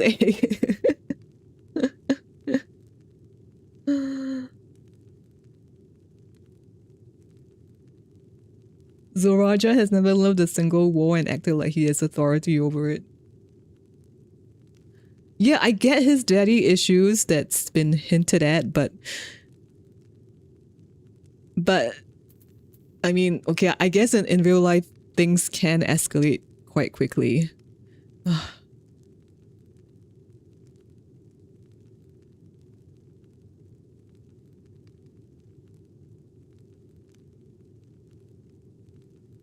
Zoraja might have been afraid of Garlemald invasion.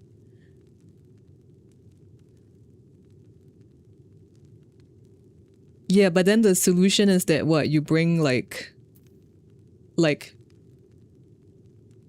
aliens to your kingdom and obliterate them first.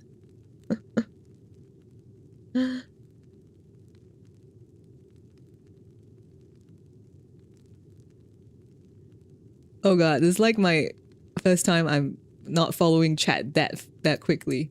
What is the R word in reference to? And this, okay, Natsuki Daniel, that you guys told me I don't have to Google.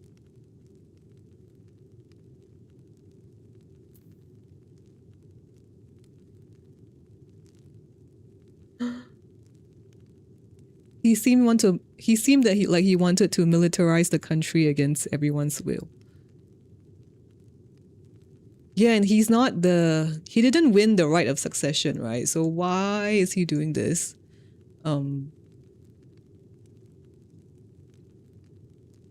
If you're killing your own kingdom, then do you still have a kingdom to rule over after you're done with it?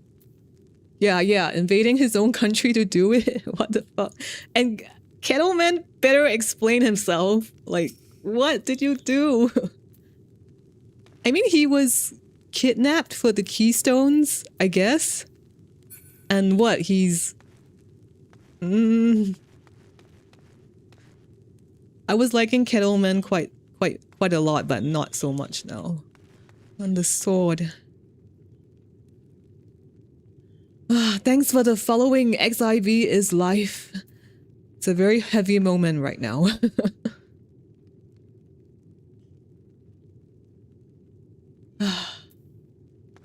Okay, so what do all these people have to say for themselves?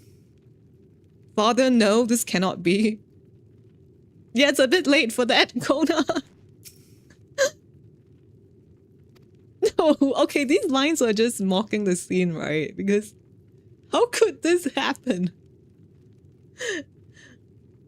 It's like they have nothing else to write here. Oh, no. I don't want to talk to Lamati. Fuck. Declined. Okay. Krill. I can scarcely believe my eyes. At least we did everything we could. That simply wasn't enough. Like, okay. Yes. Am I supposed to look at you? Okay, Aaronville has the best line here. Aaronville has the best line here. ... is the sentiment that we should be having.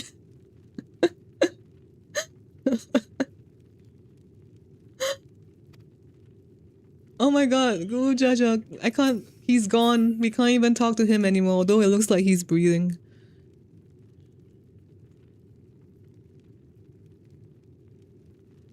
I mean, I assume later on they would show us like flashbacks between Guru Jaja and Zoraja, like what led to the deterioration of their relationship that it escalated into this. Okay, the NPC lines after this is just I don't know what I'm supposed to say. Aaronville has the decency to not say some bull in this situation. Yeah.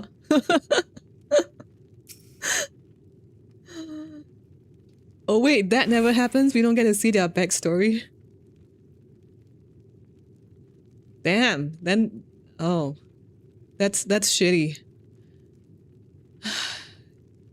Yes, Papa can't die. He can't. Okay. Okay, are they gonna say the same shit now? Okay, yeah, they're saying the same shit. Okay. Wulama is struggling to process what she has just witnessed.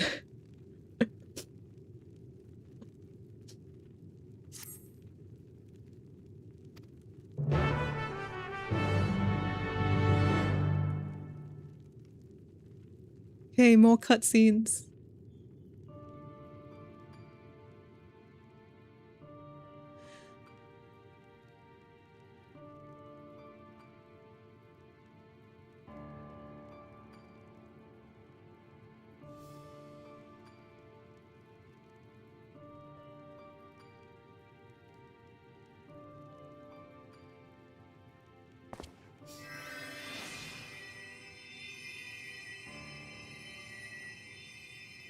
Enough. I am beyond saving. Father, please. You can't give up.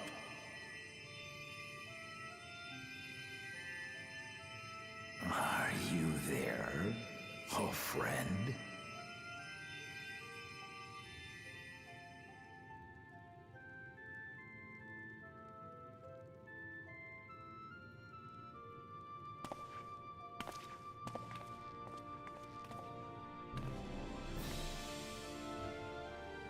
I'm right here. I'm right here. Look after my children. What? I'm an old fossil like you. I've only got so many years left.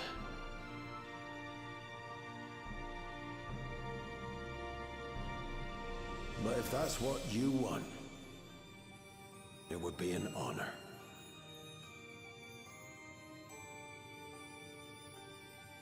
You and I must go on another journey together someday. Aye, you can count on it.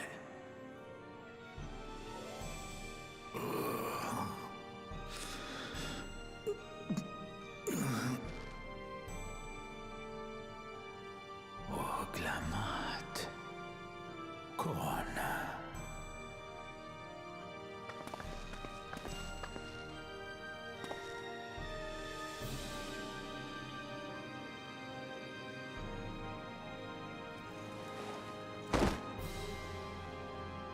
Yes, Papa. The graves of the Yokwi. You saw them, yes? I always found their teachings comforting.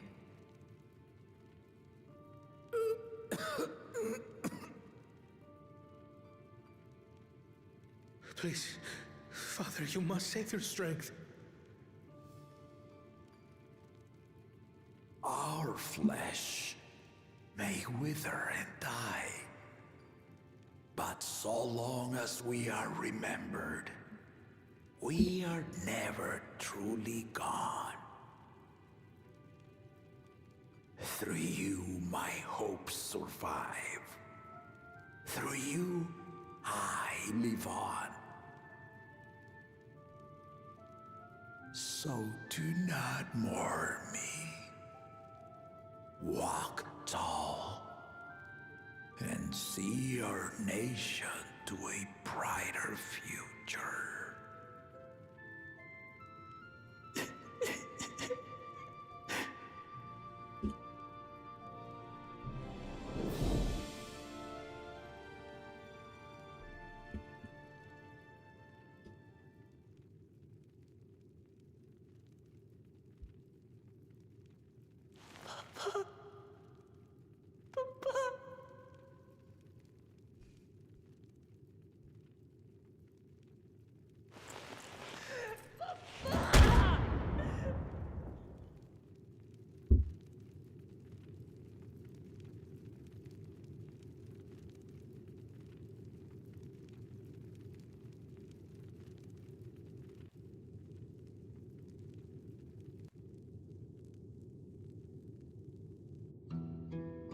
I'm just trying very hard to copium right now on why we didn't intervene when he was revived.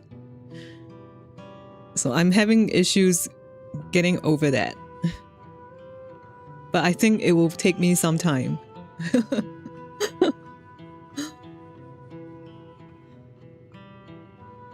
What is Papa Chulu's no Tevayas? What the fuck? Oh, okay, yes. I don't know if I fully agree with what I just saw.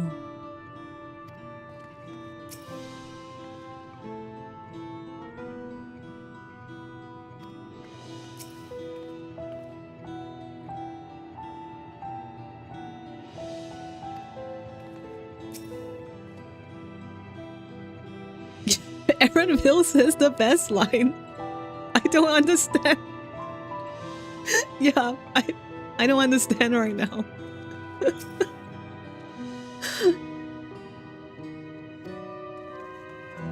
If only you had been more careful. Right, talking about the keystones, probably, but there was still time for you to redeem yourself after that, Kettleman. Aaronville has the best lines in the expansions. Yes, I'm starting to see that.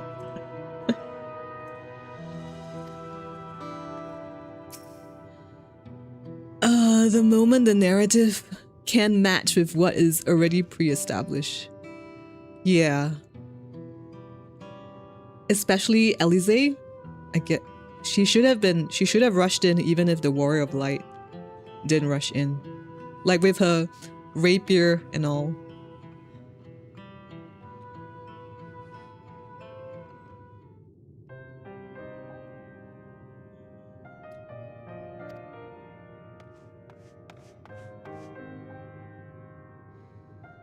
So the enemy has withdrawn from the city, and the Landsguard are rendering aid to the people.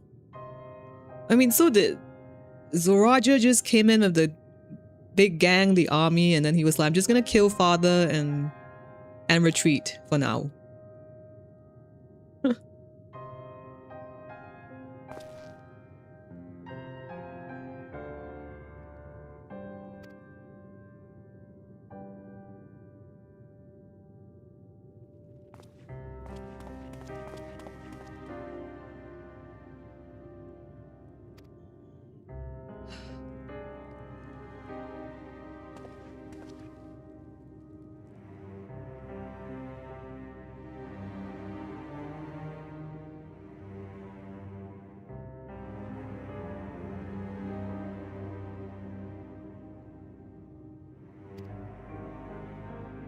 Okay, so now we've got to do some duties around the city.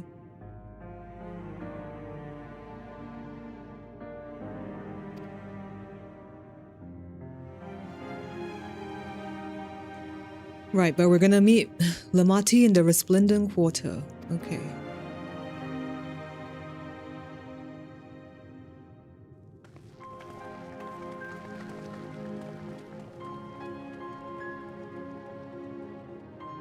At the end, Aaronville can't be saved by the bad writers too. I hope not. We were traveling to his hometown when we were interrupted by this... whatever it is. And earlier when we were about to enter Shaloni for the first time, Aaronville says, "Forgive me, I'm afraid traveling with our new Dawn servant may have scarred me for life," which is the quote of the expansion.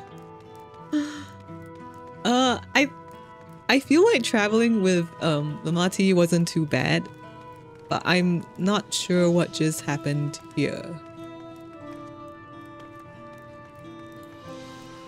I mean, it was quite fun traveling with her. I liked her character.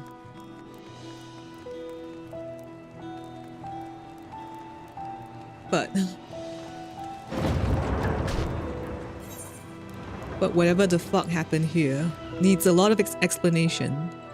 And I'm being told by you guys that they do not explain it later on, which would be not very fun. Right, so Erenville is here. And Krile is here. This is... The explanations for Zoraja range from insufficient to contradictory to non-existent. That's sounding very bad. For a scene that is very defining of the MSQ for the expansion.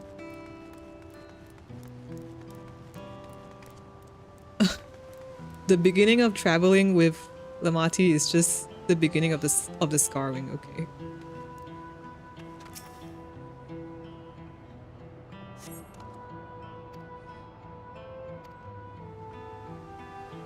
Oh dear, where were Val, Rulamak, and Valkona?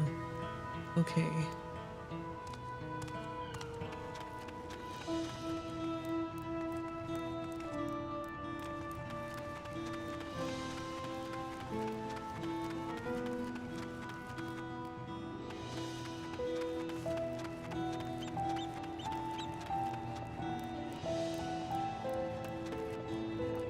Well, are they gonna say some different lines? Probably. Yeah.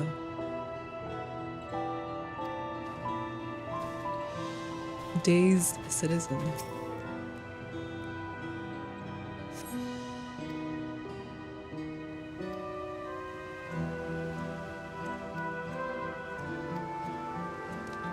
I have to say purple is not... I mean, I don't have any like or dislike for purple. But I'm not a fan of the futuristic theme because, I mean, this is Final Fantasy. I play it for the fantasy themes. Wait, but FF13 was quite futuristic as well, right? But oh, I guess it's more of I don't like the modern themes of like t-shirts and stuff making its way into the game.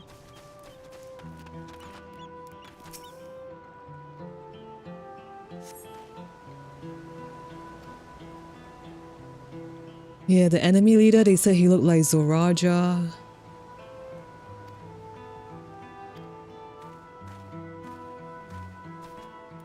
Oh, the color palette of Turel is so diverse. The next two areas are all purple. Okay. Preparing myself for some purple siege.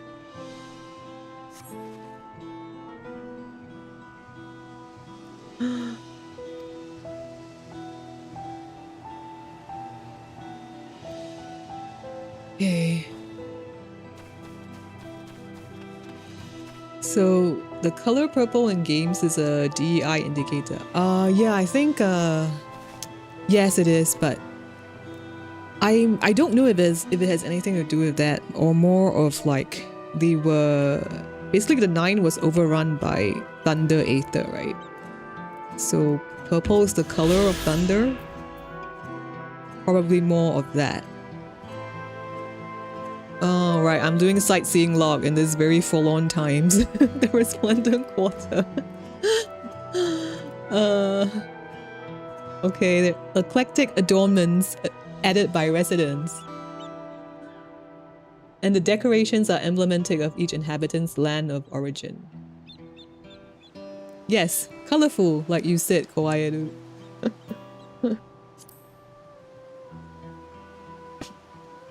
Yeah, oh right, so FF13 is very futuristic. FF15 looks like nowadays. Oh, they have that car thing going on. I guess that is nowadays. Futuristic is not a problem, it just feels generic. Right, because I like the vibe of 13.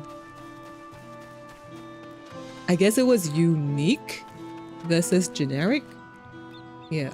Elegant technology is very cool and unique. Yes, like Azlia.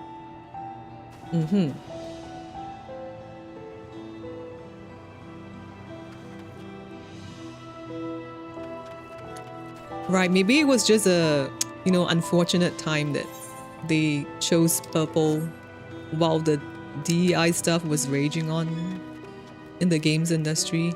I mean, I hope that has died down. I don't know. I don't like the fact that you can't make a game or any pop culture media actually without like offending people.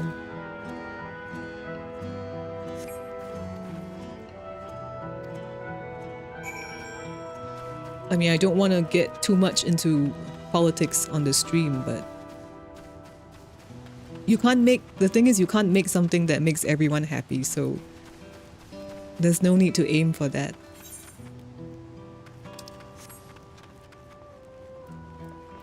The futuristic areas in 13 and 13.2 were amazing, yeah.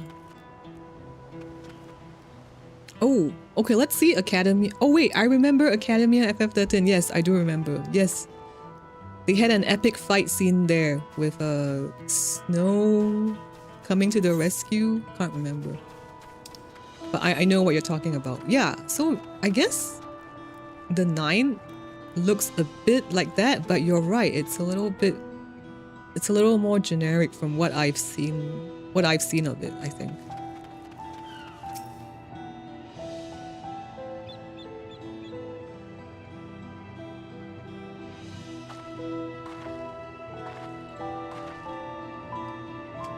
Oh, finish aiding the people, yeah.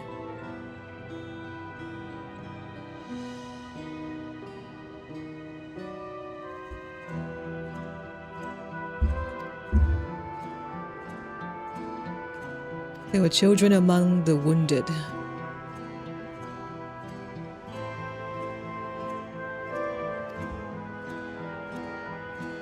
Can we go and see how things are at Talon March? And then we go to find Elise at Bayside Bevy.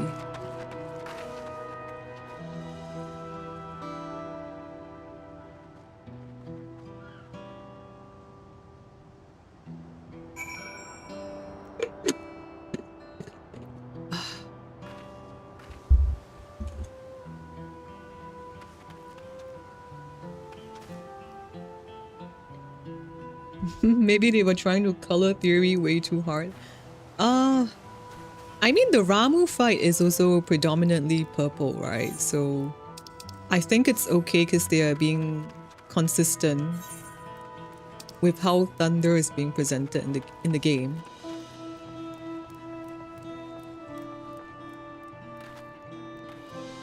The last area in the game is the most generic crap I'll ever see. Is that where the Arcadian is, where the raids took place? Although the raid seems to have like quite good reviews. The raids themselves.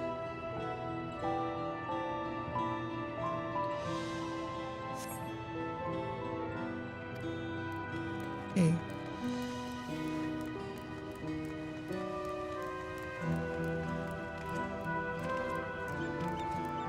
Oh yeah, Ramu fight felt mystical and amazing, together with the music. Oh. Right. The grounds have been damaged. Oh no, it's a little Mamuja. Oh dear. It's crying.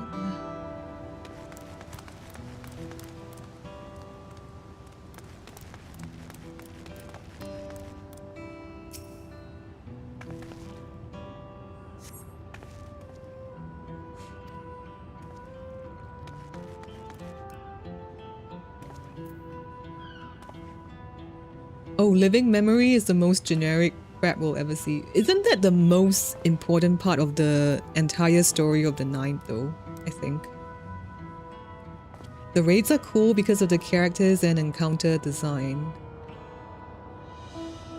Like in I think it's like in an arena, right? Where people can watch the fight and then there's commentary going on. But it doesn't even have a good overarching narrative. No.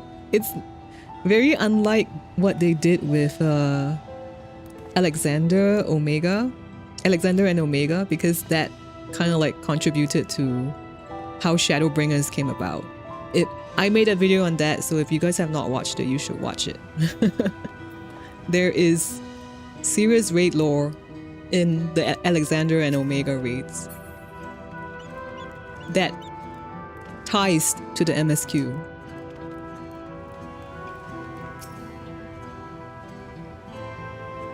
And I think as of now, only Crystal Tower is compulsory, but not Alexander and Omega. So people just doing the MSQ to Shadowbringers would not know. And considering how hard it is to actually get into the raids now, the older raids. I mean, you could do it unsynced, but there's no fun in unsynced. I don't know, for me, you might as well not do it if you're doing unsynced. Unless you're farming for, like, I don't know, mounts. That's fair enough.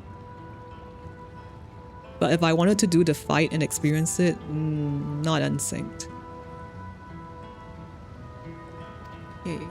The enemy ships are in the sky.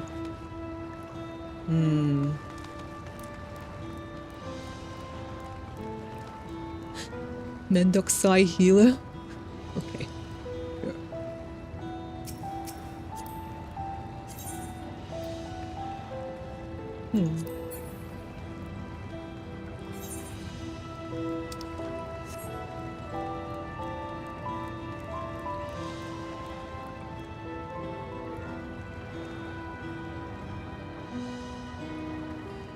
Oh, Accordion is good, but a lot of the areas look like knockoff Cyberpunk. You mean Cyberpunk like the game, or the Cyberpunk like the feel in general?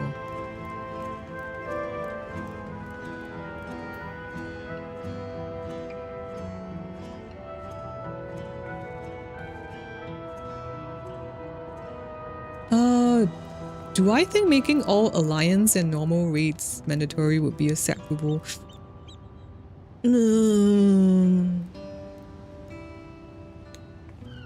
I don't... The thing is, like in an MMO, you would think that most people don't really play it for the story, but maybe 14 is the exception because people do play it for the story. But I would assume there's a good chunk of people who are playing this game not really for the story. So I don't know if making it compulsory would be acceptable.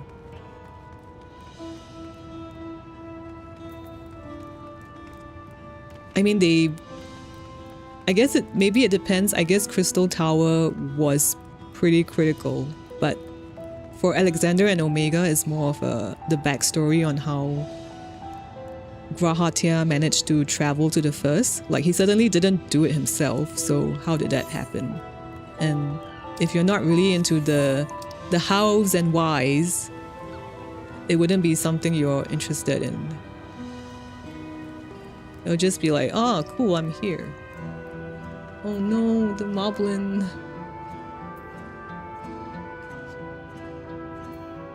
Yeah, the raids are... The thing is...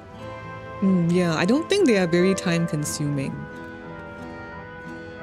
But if you read the story, it can take quite long. Like I think Pandemonium, when I did it, it was almost like a 4 hour time for each raid. Granted, I'm reading it on stream. If I were playing it myself, I would probably read faster.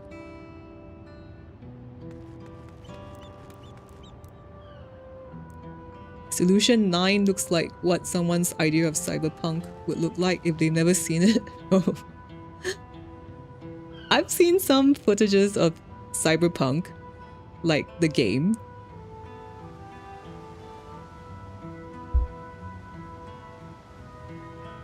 But does it just... I don't know. Does it just look too clean though for a cyberpunk genre? I don't know. I feel like cyberpunk has a bit of like a chaos to it.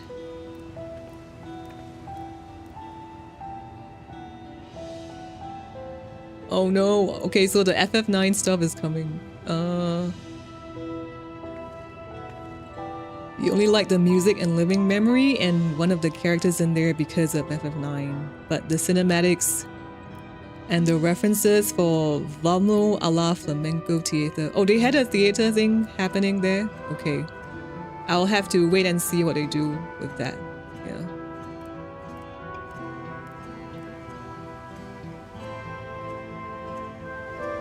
Yeah, cyberpunk is quite chaotic, right? Like chaos, not even chaos neutral, like chaos, chaos.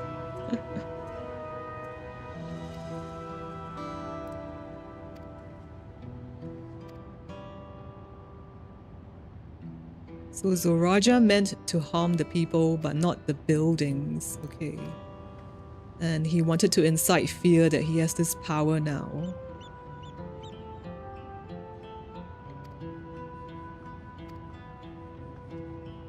Okay.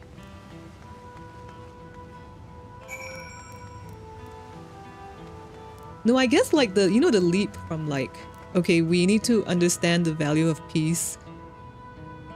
And we're gonna do that by bringing war. It's a very big leap, right? So they need to explain that narratively so that we can be convinced. But if they didn't do so, like what you guys are saying, yeah, then it would be pretty shitty.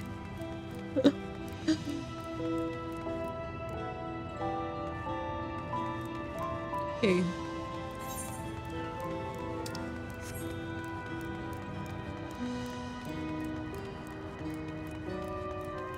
Like, why does he believe that? Where does that belief come from? Ooh, are you gonna say something different? Oh no, you don't.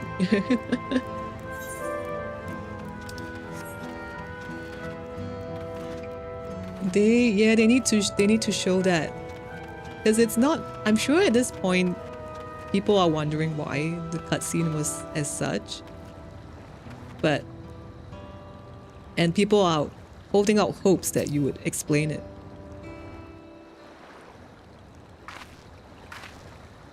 Steady now. I've brought you medicine. Drink.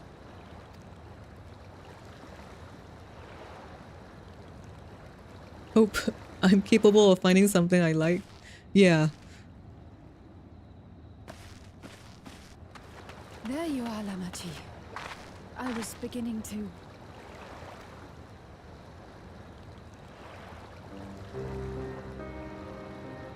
Come on. Come on. Take it. Please. Lamachi. Lamachi!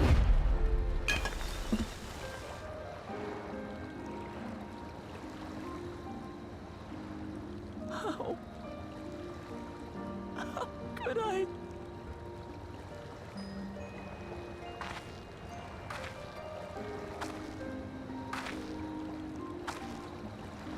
Look at me, Lamachi.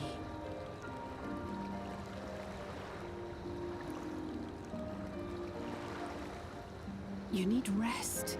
You and her both. I will tend to this soul.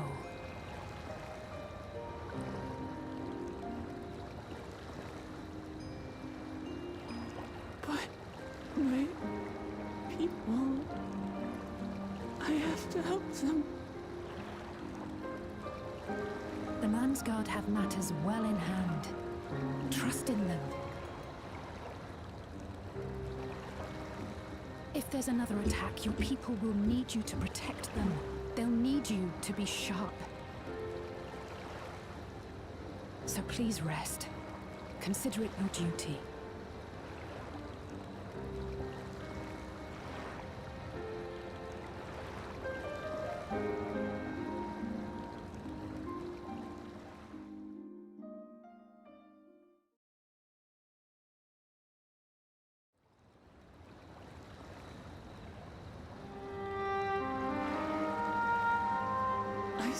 Before them all, said that we'd build a nation where everyone knows happiness. So much for that promise. What good is a vow of resolve who cannot save her people?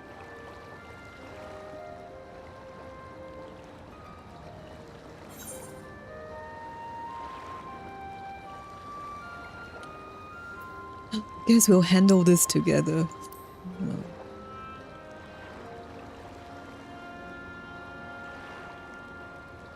You'll stick with me.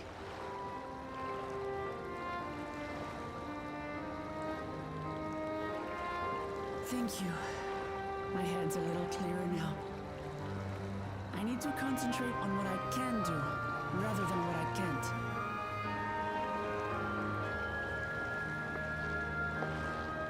We've dealt with unfriendly factions before. From Yokwista longing for conquest, to adherents of blessed siblings, people who are unwilling to listen. Even so, I believe that by learning about one another and engaging in good faith, we could peacefully settle our differences.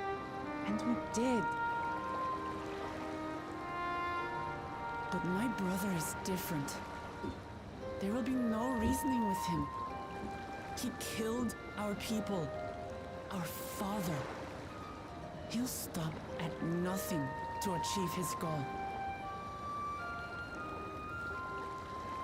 What's more, he has power. The power to destroy the peace we've worked so hard to preserve. If I'm to protect that peace, then I must fight. I must confront Zorolja and kill him.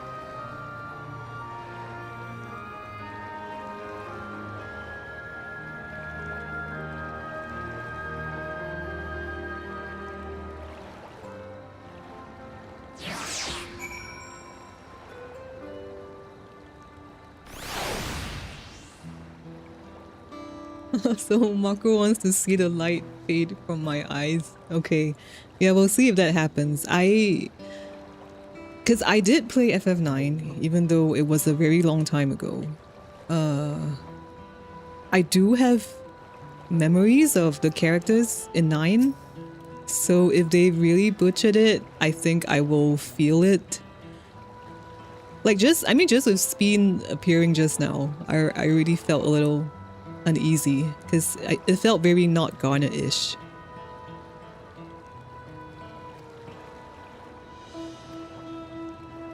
And yeah, Kawayaru, I think you're having a little bit too much copium right now. But that means you love the game very, very much. So I think you can look forward to EVERCOLD and just put this Dawntrail arc behind you.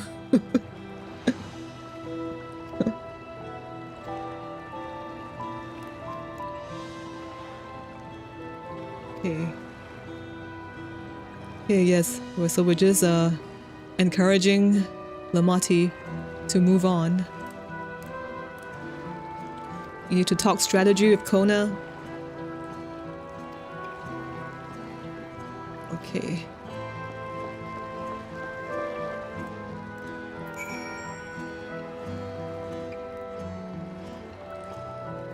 Yes, you guys care very much about this game.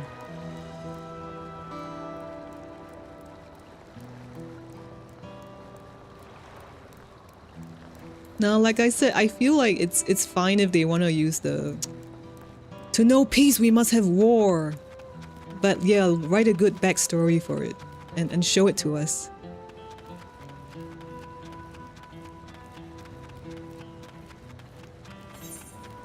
Just hope being critical doesn't make us bitter. Yeah, I guess it's a fine line.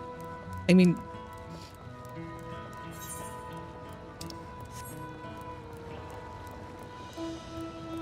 well, critical is more of a mental thing, right? Like being critical about the writing, but bitter is more of a feeling. So as long as you can be critical without letting that bitter feeling sink in, it should be fine. Wait, am I supposed to come here? No, I'm not supposed to come here.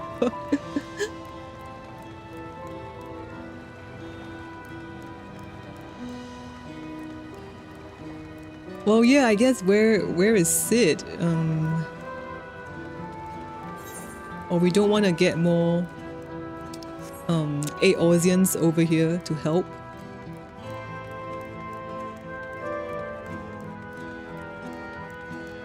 There's a cool aura moment coming soon? Okay. Yeah. Ah, Elise.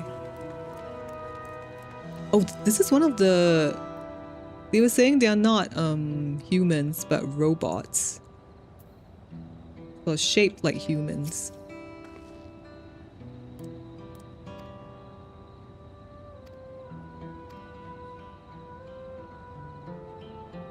No, Marco, you're completely bitter. You have to nurse that feeling and talk to it.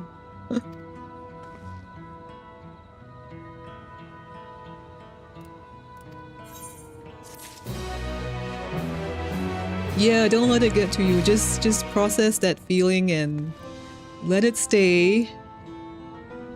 Talk to it, and then it will go away.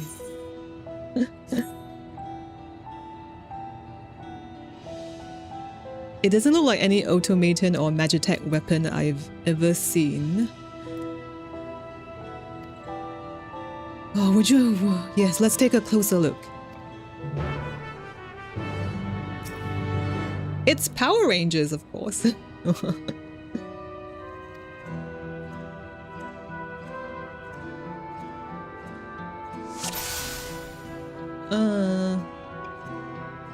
The head.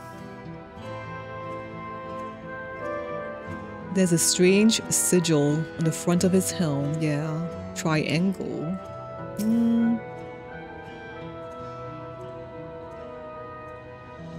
The construction is quite intricate. Okay. The material is unknown, and there's no sign of a power source. The Power Rangers that whooped our asses. Yeah. In like paladin stances. I was like, oh, that's the paladin moveset. Oh, the sword, the sword. Oh, it's a gun.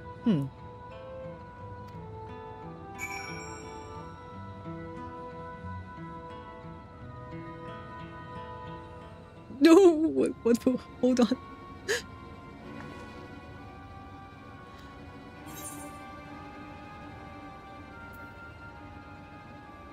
No, how do we know it looks like a person but it's clearly mechanical? We haven't tried stripping the guy, right? So it's unlike anything I've ever seen.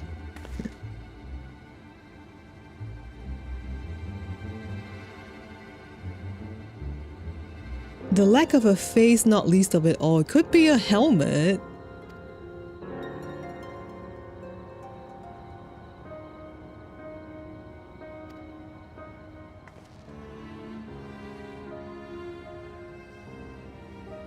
I tried channeling Aether into it, but there was no response. But there should be Aether on the 9th. Wait. The material is a mystery rather than metal. It's more of a stone. Oh.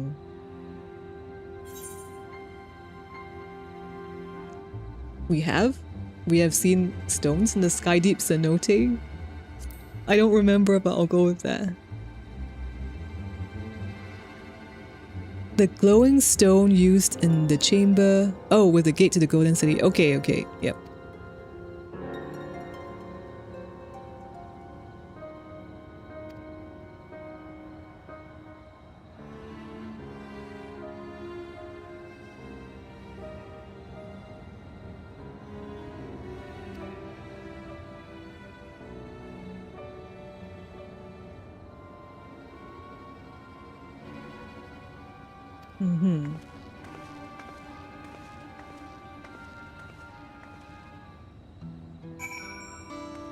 Right. I guess it's a little hard to show that it's clearly mechanical when it was like using the paladin moveset, which is very organic, right? It's a human movement. Yeah. And sorry, Marco, you said that you're good now, but back then you hated it so much you stopped subbing right away. Stop playing video games in general. And focus on frogs and life. Okay. I don't know how true is that, but yeah, you need many moments.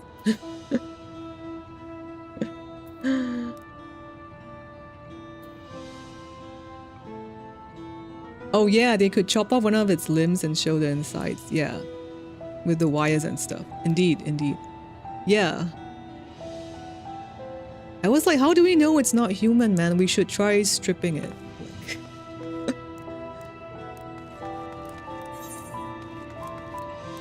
Okay, go to the sun perch. Okay. Yeah, it does look like a human in a suit. It does.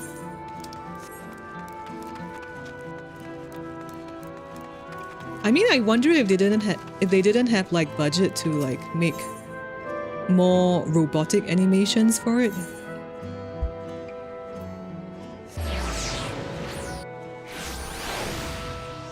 Yeah, seems like they didn't have time, like how they had to cut on the map of Shaloni.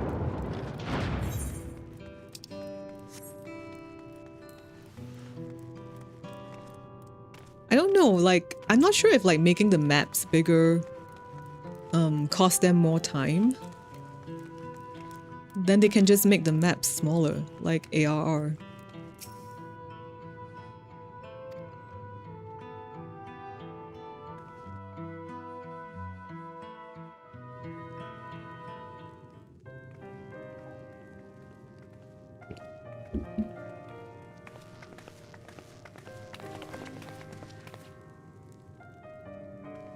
Thank you for coming, everyone. And thank you for taking charge in the relief effort. We would have fared far worse without you. Someone had to do it, that's all. Come, let's take stock.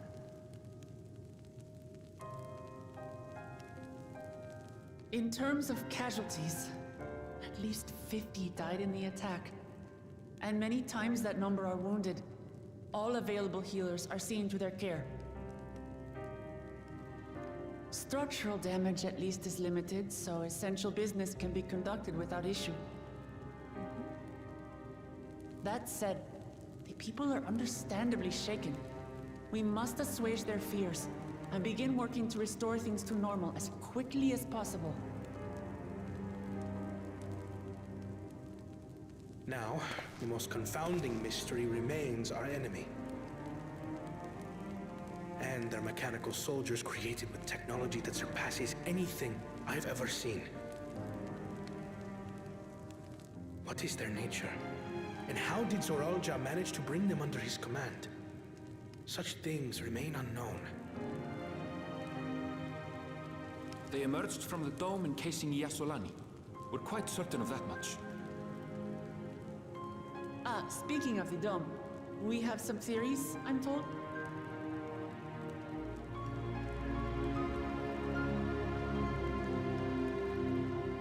Indeed. I would like to call upon some helpers to join the discussion. May I invite them here? By all means.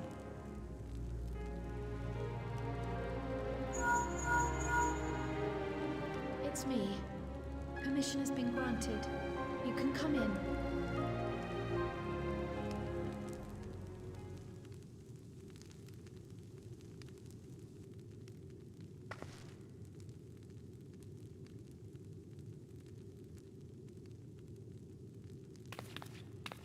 Greetings, everyone.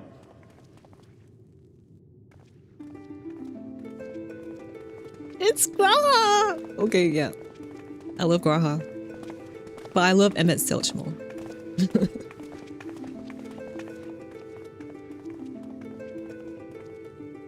Oh, and Yishtola. Finally, join us. Raha! Yishtola! After that long voyage, I had hoped that we might be afforded a moment's rest. But I gather circumstances are quite dire.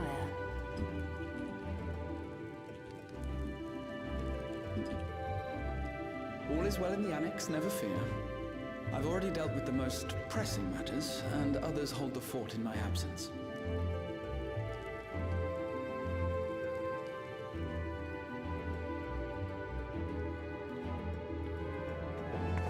Following the changing of Dawn servants, Gulul Jar Jar spoke about the Golden City to his two successors. thanks to Woodlamart, I was allowed to attend that meeting. What I heard led me to conclude that this was a matter for the students. Thus did I call upon our comrades who possess the requisite expertise. It was actually after that the dome manifested. But, based on what we know, I have reason to believe that it is connected to the Golden City.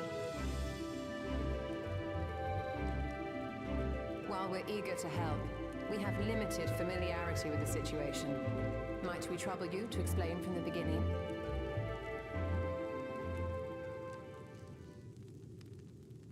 As you know, it was a letter I found tucked away in the Baldessian Annex that brought me to Toral.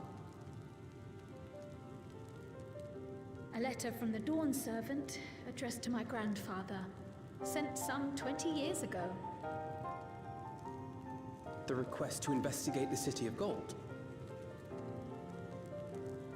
Indeed.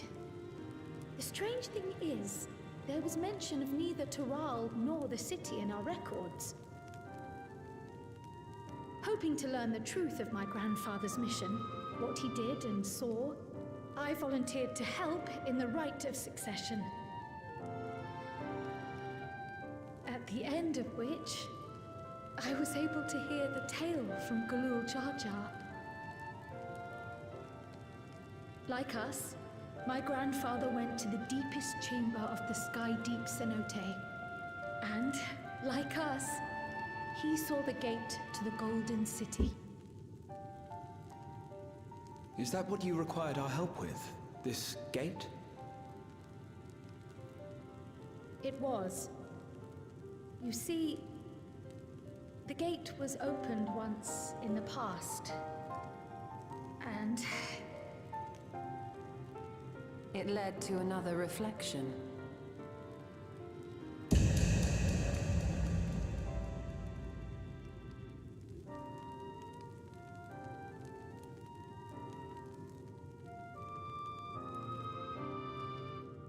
I can take the story from here.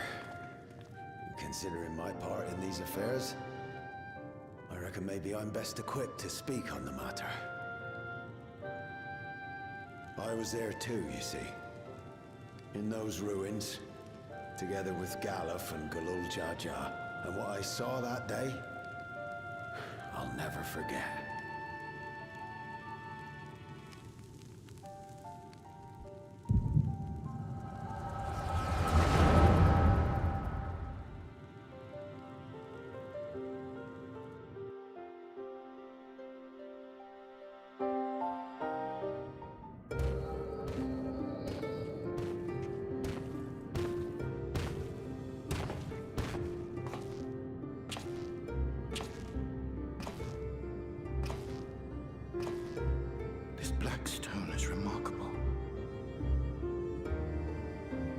cannot help but wonder if the structures in this part of the ruins were built by a completely different civilization.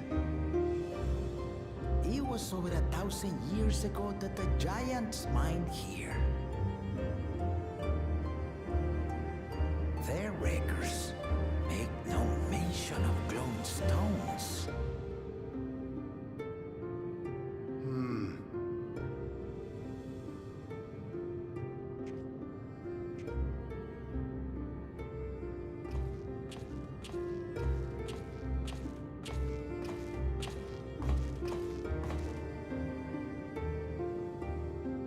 It harbors high concentrations of ether, and on the surface are what appear to be arcane patterns.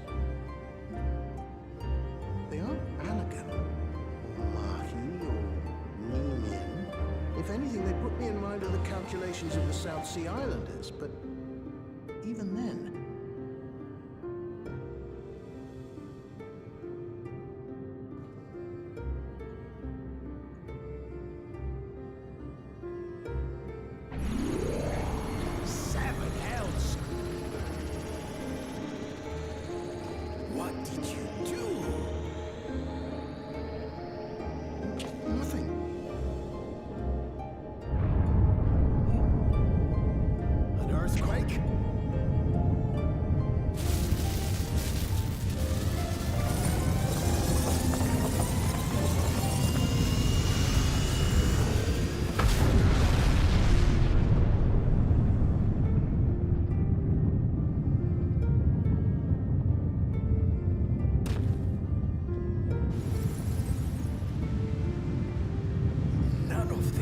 ever happened before. Void gate. This is different.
Though it never opened again, Galuf continued to study the gate for years after that, hoping to learn something of value. All he could conclude was that it was built with unknown technology, and that it led to another world, one apart from the Void. We'd assumed the ruins themselves were the Golden City, only to discover that the real prize actually lay beyond the gate, and beyond our reach.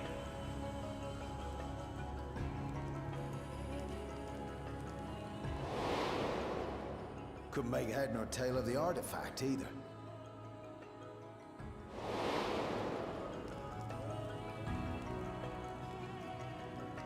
As it had similar properties to the black stone in the ruins, we were convinced it was important.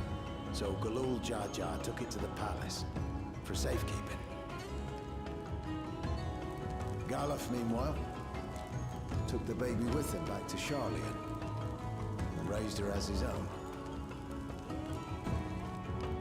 Then the child was...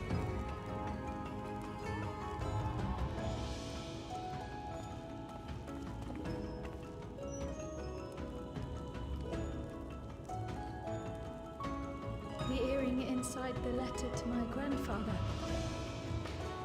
It was apparently found amongst my swaddling clothes.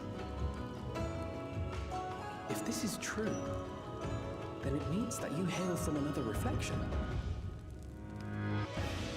So it would seem. I still struggle to take it all in myself. Looking back, Grandfather was always quick to seek distractions whenever I broached the subject. But never would I have guessed anything like this. But enough about me. We have more pressing matters. The forces that assailed Tuliolol. You suspect they are somehow connected to the Golden City? Thinking back on it, the soldiers looked like they could have been made from the same black stone. And leading them was Zeralja. His involvement also lends weight to the theory.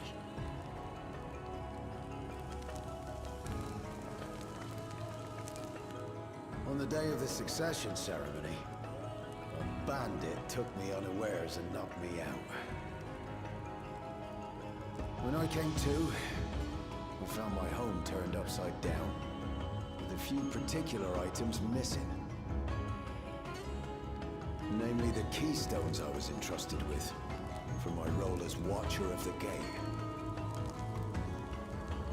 The bandit? You believe that it was... I only got a glimpse of him, but it was a blue-scaled Hubigo. I know of no other. The artifact stored at the palace was also stolen. The thief struck during the ceremony, and the guard was spread thin. So our assumption is Zeralja somehow opened that gate to another reflection, where he acquired advanced technology and his mechanical armor. It fits. And if he did, then it's also likely that the dome is a product of this unknown reflection.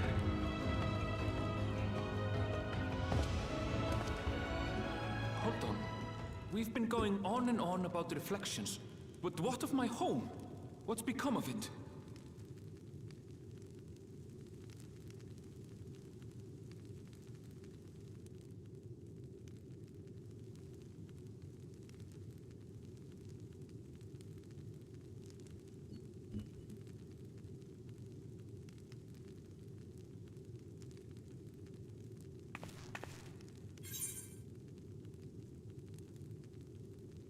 Wait, so right now I'm just thinking how widespread is the knowledge that the world is sundered in the world right now?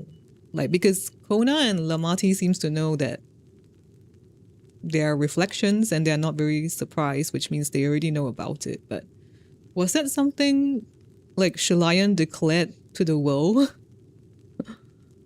Okay.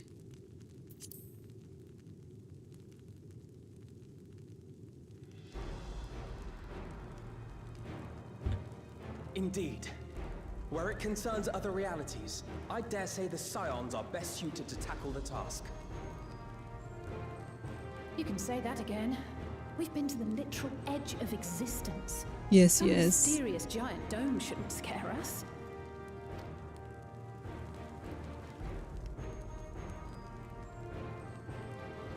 As you know, our order has ostensibly disbanded. We'd thank you to be discreet about our unofficial reunion. Huh. Worry not. We'll spare no effort to get to the bottom of this. And with our hero eager to help, you can be confident of the results.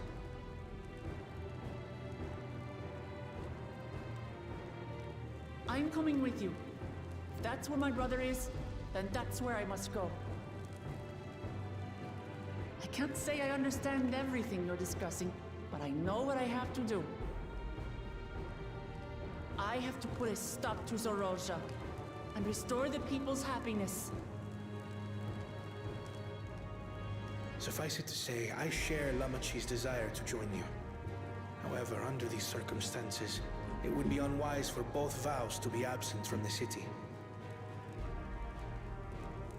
As such, I shall remain in Tuliolol.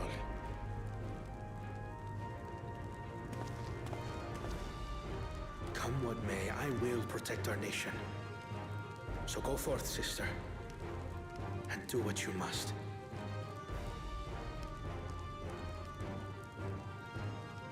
Thank you.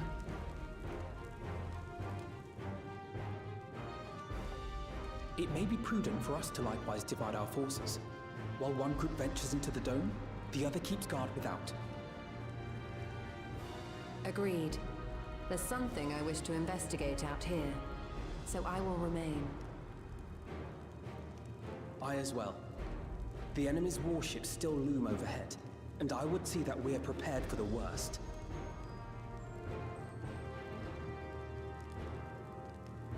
I wish to go to the dome. As a student, I have an obligation to investigate this potential threat to the world. But I'd be lying if I said I'm not deathly curious about my origins. If there's aught to be learned, then I want to learn it.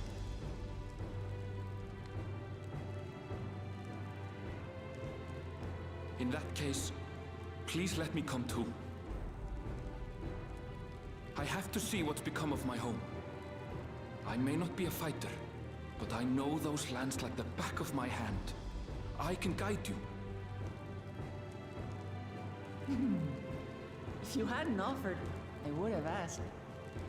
We're counting on you. I'm not one for waiting around, so if it's all the same to you, I'll join the Dome crew. You should accompany them, Graha. I expect your knowledge and experience will be useful. In the meantime, I intend to learn what I can about the gate, and will keep you apprised of my findings. Pray do the same. Assuming communication is possible from inside the dome, we'll maintain contact and share any developments. It seems our teams are assembled. A fine roster, I think. Looks good to me. We'll find a way to deal with the threat. For the sake of Tural.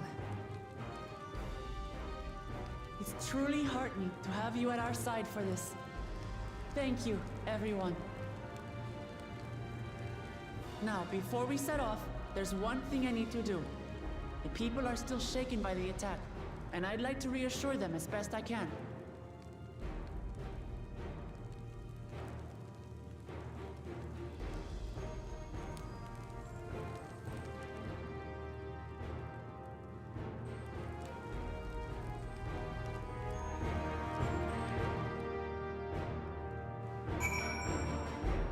Ooh, okay. Super long cutscene.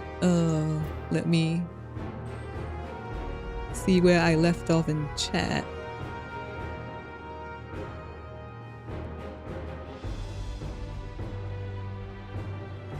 Oh yeah, we were talking about the maps, like whether they cost too much to make. So Kawaii was saying it's debatable if so, because they made 4 big maps for cosmic exploration. And Occult Crescent. I don't know, in fact Occult Crescent seems more interesting right now because it's all about the 5th Astro era, right? So depending on what they show us, we find out more about what happened back then.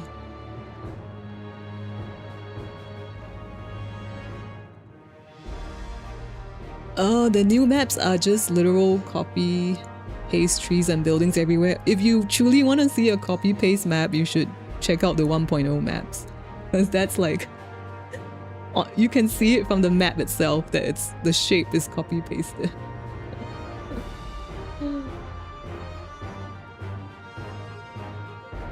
Crafters and gatherers have no right to hog all the map developer resources. Yeah, actually I do wonder how many people are like crafter gatherer mains in the game, like percentage.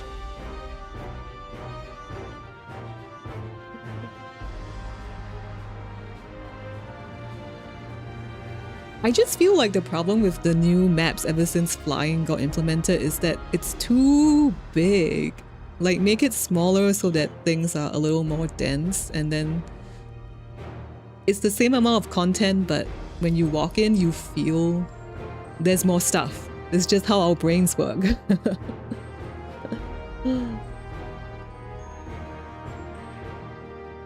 While hoping that the concepts that's been shown for EVERCOLD will it will, you know, the 3D site will deliver on the concepts for the maps. Although, do expansions usually get released in January? I don't know. I thought it was a summer thing. That's why I was like, really? January? Then I have to play Dawntrail now?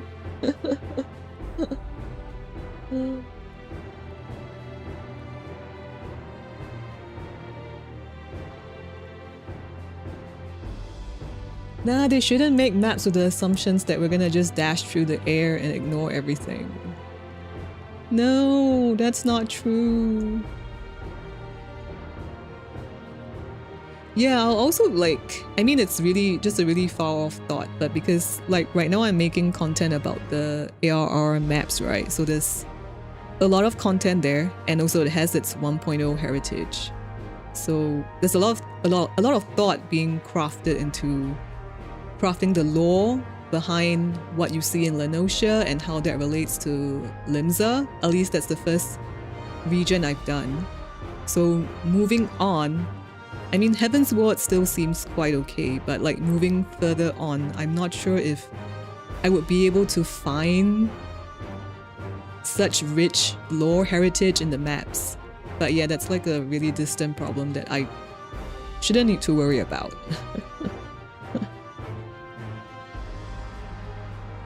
Yeah.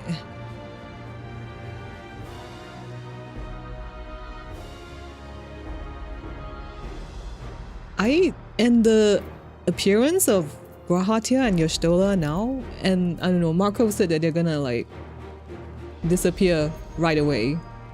Not too happy with that.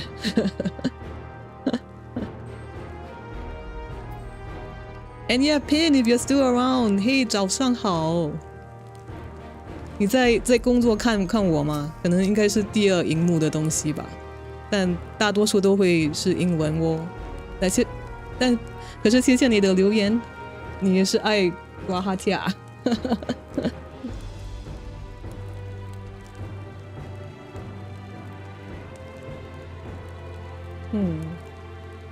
The plot needed us to do student paperwork, then focus on the main story. Do you mean that there's a lot of exposition and text to read through just to understand the story?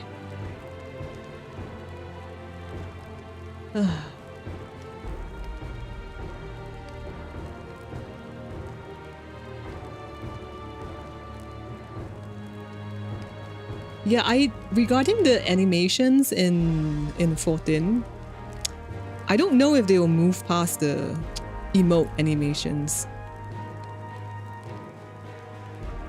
I mean, considering they are not even drawing the 3D maps to the full concept arts that were done, it does seem like there's a bit of a crunch on resources.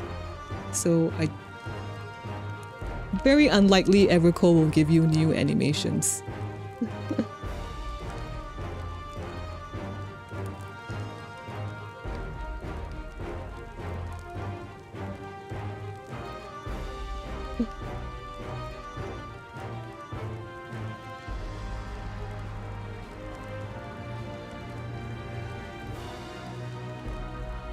Yeah, I'm not too much of a fan of the happiness line that they keep making Lamati say.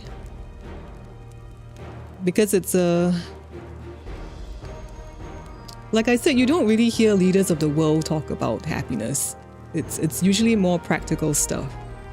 So it seems a bit immature.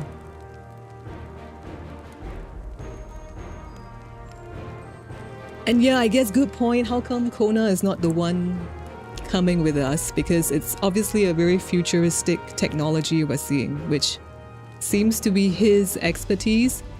And since Lamati cares so much about the people in her city, right? She should stay behind and help them.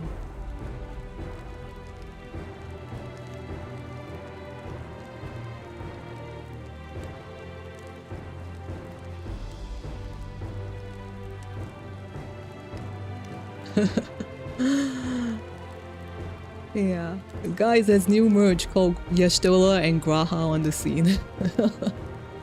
Yeah, I guess these two characters are like, okay, so females like Rahat, right? And males like Y'shtola. Maybe it's because they've been absent for the entire 7.0 arc that the whole thing sucked. So they should have put them there with us to begin with. Yeah. The way Yoshi P said he demanded more control over 14.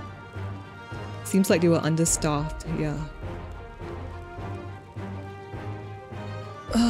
Yeah, we wouldn't know.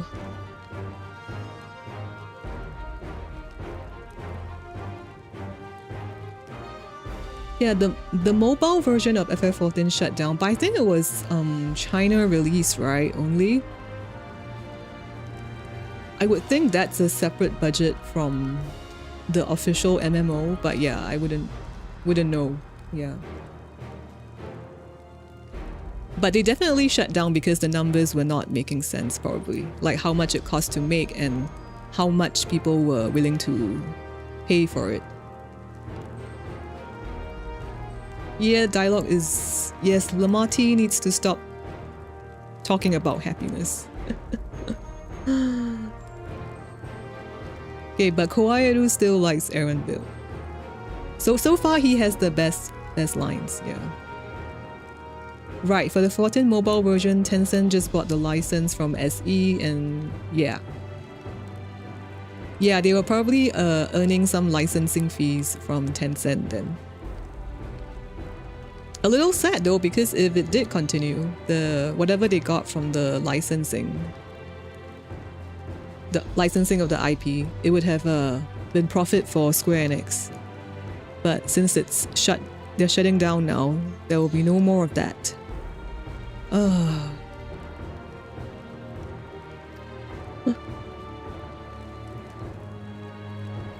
Oh no, you liked Erendil too because he's a biologist like you, but at the end of Living Memory he was very childish and stupid. Now I'm very scared to get to the end of Living Memory.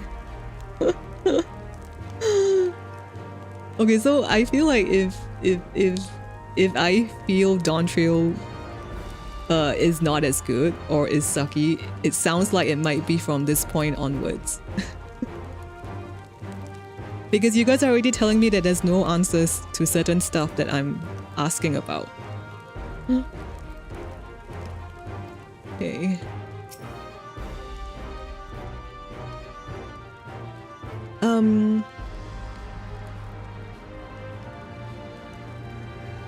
And also Cryo's realization that she's not from the source.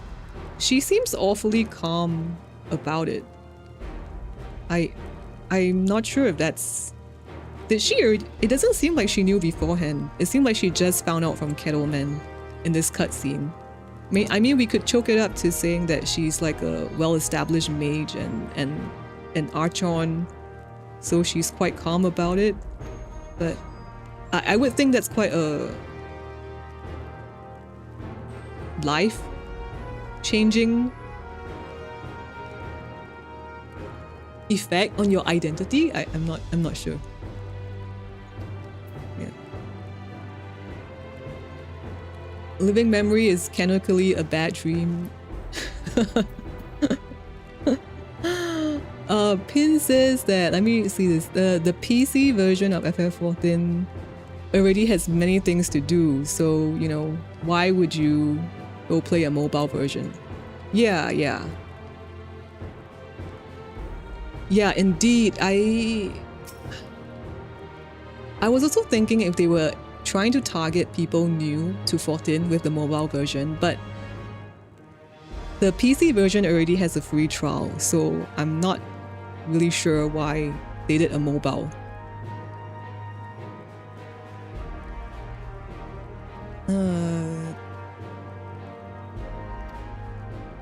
And I guess in the end the numbers just didn't add up. At least for China, that was their test bed, I guess. Because they were saying the global version would come after the China version, right? But now we're not getting either. Oh, Yoshi P already apologized for the crap story.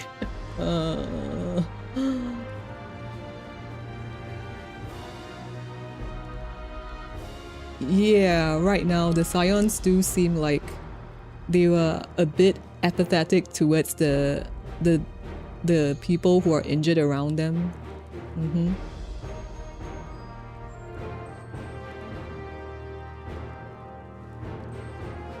Yeah, and I do think the Chinese mobile gaming market is very competitive.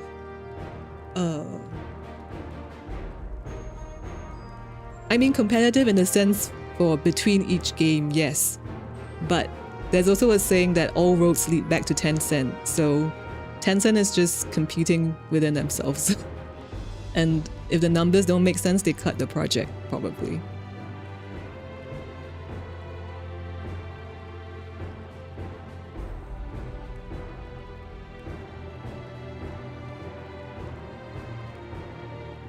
What is the definition of a gooner, Marco? Like your definition.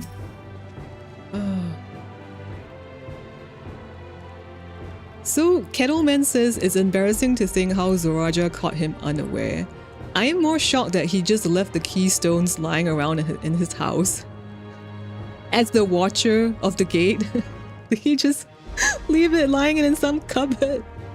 And his house had no door, as I recall. Yeah, so now I'm getting frustrated.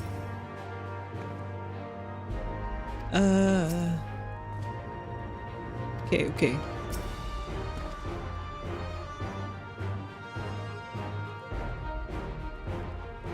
Oh, Gooner is for extremely lewd and suggestive. Right. Kettleman should have just swallowed the stones. Or at least bring it with him, like on his, if he goes out, it should be with him, right? Because he literally said that he's the watcher of the gate. That's his title.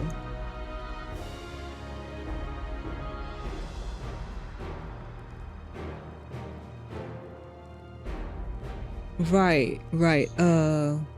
Yeah, I mean, I guess free-to-play gacha games do have a bit of like, they try and make it a bit raunchy with like the boob physics, the butt physics and all. And yes, that is very competitive in China, I think. There's many people doing that.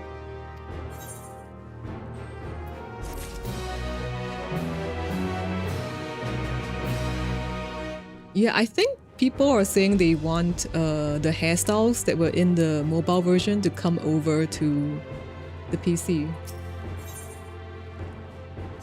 And I'm not sure if they had like new glamour or emotes.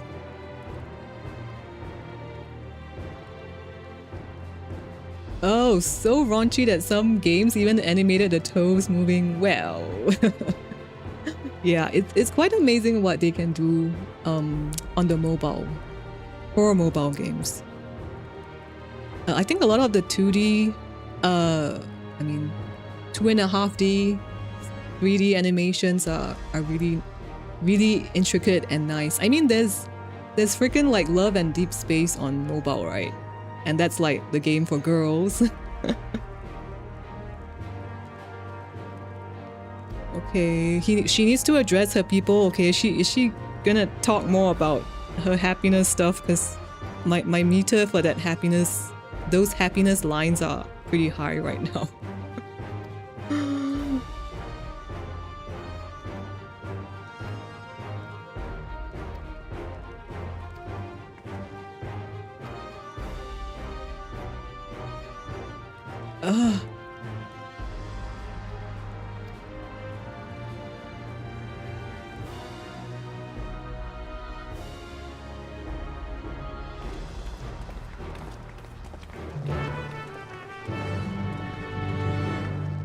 Well, yeah, if people are willing to throw money for like book physics and stuff, you can't really stop them. So it's all fair game.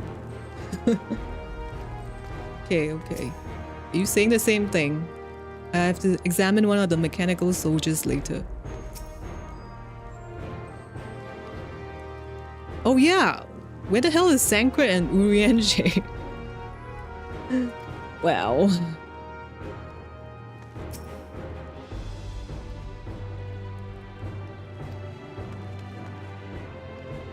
Just wait until I get to the happiness train. Wait. Why are we talking to more citizens right now? Like, I feel like even the design of what you do in the quest. Like, we've already been one round helping people, right? So we can just cut to the talk now. Hey, thanks for following Hoon Kun on Twitch. Yeah. Oh yes, where's Sang? Yes, and a stadium. Yes, where are they?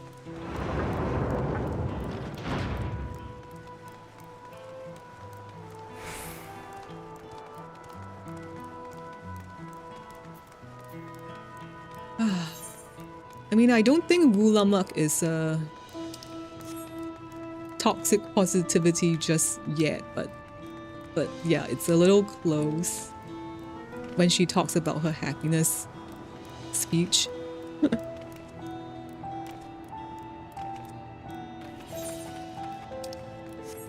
I'm too distraught to teleport. I'm just gonna run. Like, cause I have to decide where's the etherite. Running is easier. Okay, I'm supposed to find people here.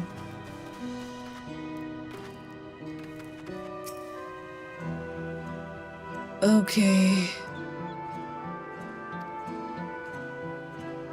So I heard that Lamati is planning to address the people. Yes, that's what we're here to tell you. Go.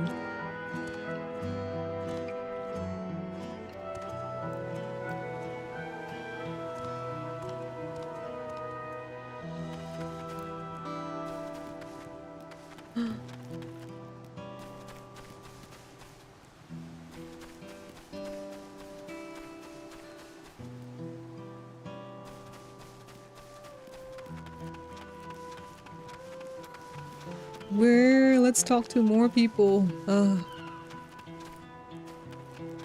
My spirit is a little broken now, I must say. I mean, I need time to process what I've just seen today. Yes, I can't believe we were attacked. My family was spared, yes. Lamati's gonna make an address soon.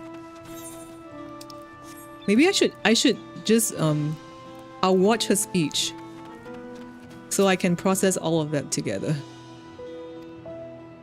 before I end the stream today.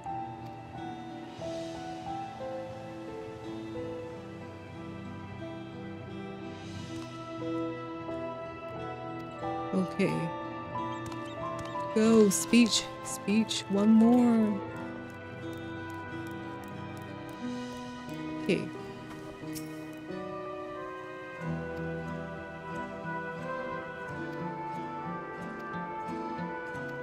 Okay. Oh no. Doesn't qualify. We need one more.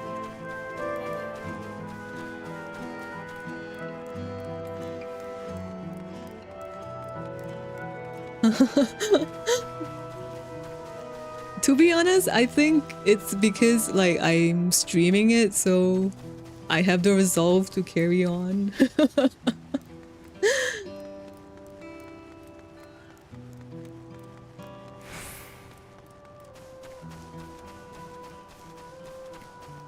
Because we're like going through it together, right? Going through some pain together. Oh, right. Okay, here you are.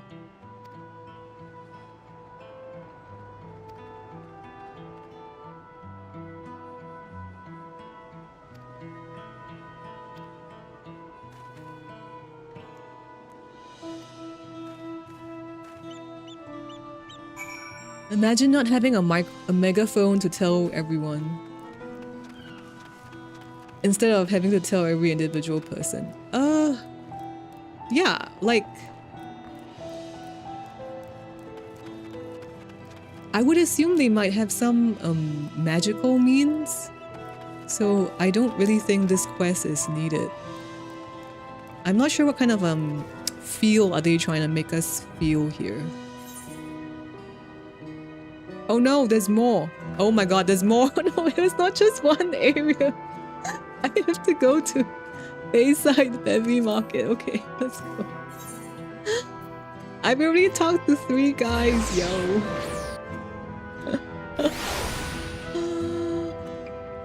I was like, let's go listen to the speech and get my emotional damage done for the day.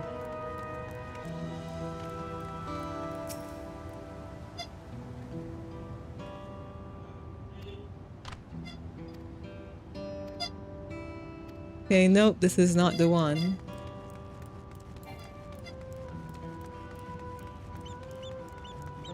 Yes, I'm feeling a bit despair right now. Yeah. They don't trust the players to conclude that the people are sad for being attacked. Yeah. I mean, this quest feels a bit like a filler quest. I'm not sure why they would need a filler quest.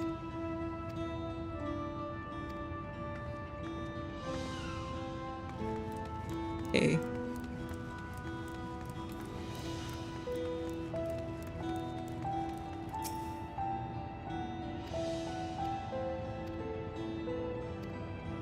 Nope. This is not the one. Give me somebody who needs convincing. Stockpiling citizen. Hey.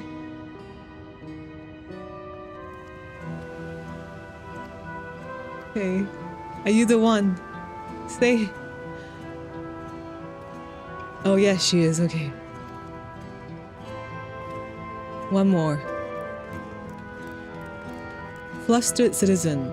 Okay.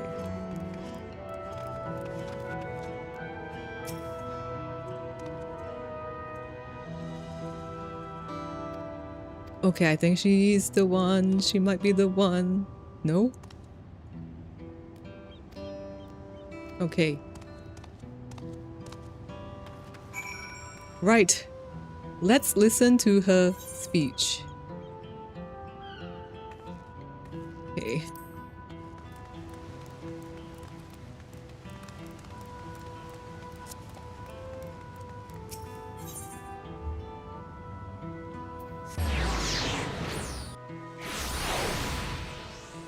I certainly hope it's not what you're saying, Kawaii. The people are sad, so Lamati makes a happiness speech.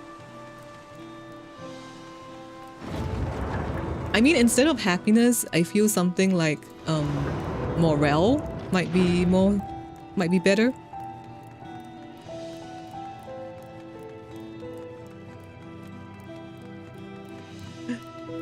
Right, it was so bad that you removed it from your memory. Okay, what are all these people saying now? Did you not see Elise? Yashola was discussing the gate with Kettleman. Okay, he has been answering some questions. A few questions, more like a bleeding broadside of them. Okay. Chilean scholars, I swear. Okay, that's mildly funny.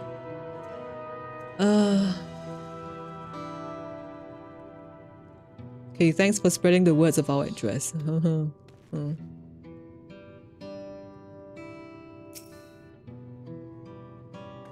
The speech that Natsuki Subaru gives to the entire city. Is that a good or bad speech, man? I don't know if I can take much more of this. Let's go. The speech. Okay.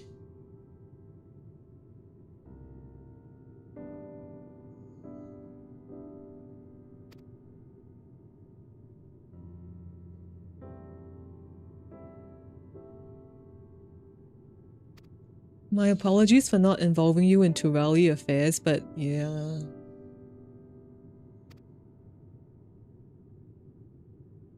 Zoraja and his army poses a threat not only to Turel, but to the star as a whole.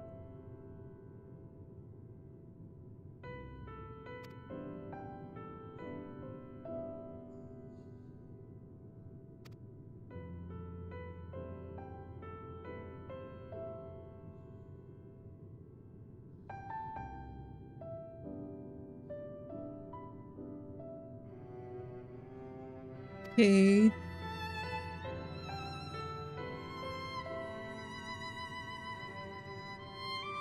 So we don't have to worry about the newly elected Dawn servants.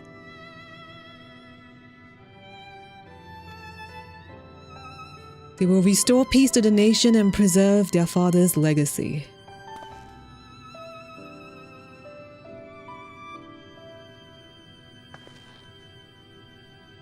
And it begins by speaking to the people from our hearts. Okay.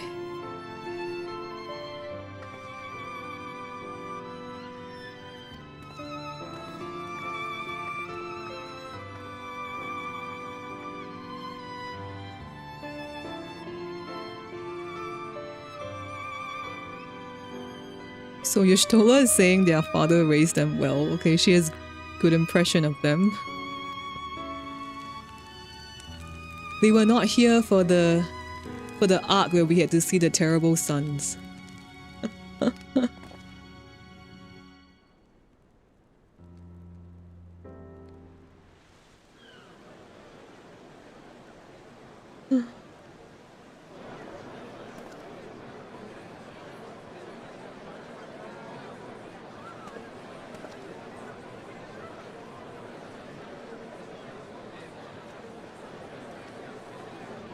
Yeah, I guess one-dimensional opinions on Lamati and Kona as leaders. Well, I think the Hisaru didn't like Kona that much though, as we spoke to them just now. As in, not say not like, but they didn't have a good impression. Are you all right? Yes. Don't worry. I'm ready for it. The fear, and sadness, and anger. Everything.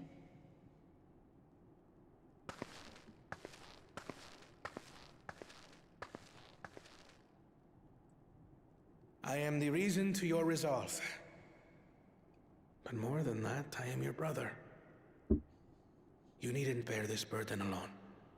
Remember this.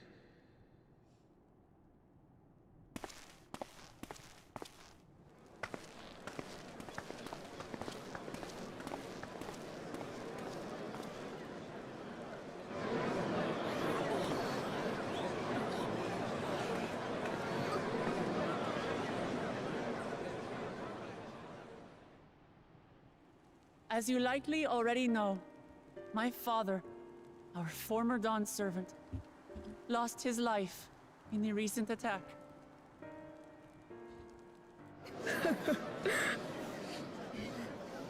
He challenged the enemy leader to a duel and fought with skill and valor. And for a moment, we believed he had won.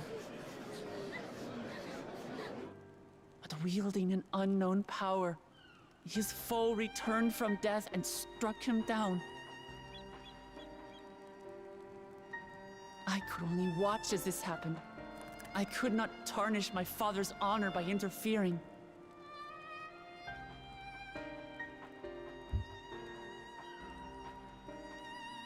Many of you have suffered terribly. You've taken wounds. You've lost friends and family. As vow of resolve, I failed in my duty to protect you. Words can't express the shame and regret I feel.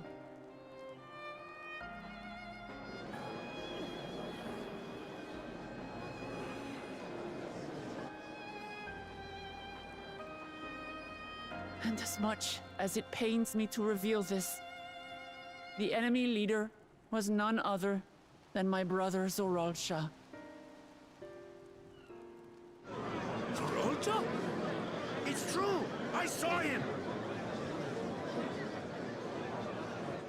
We believe he staged the attack from Yasulani, which has been encased within a mysterious dome. I know that you're concerned for your loved ones there as well.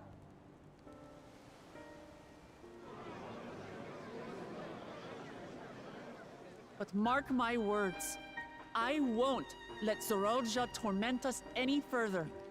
Our father gave his life to protect our nation, and I'm prepared to do the same.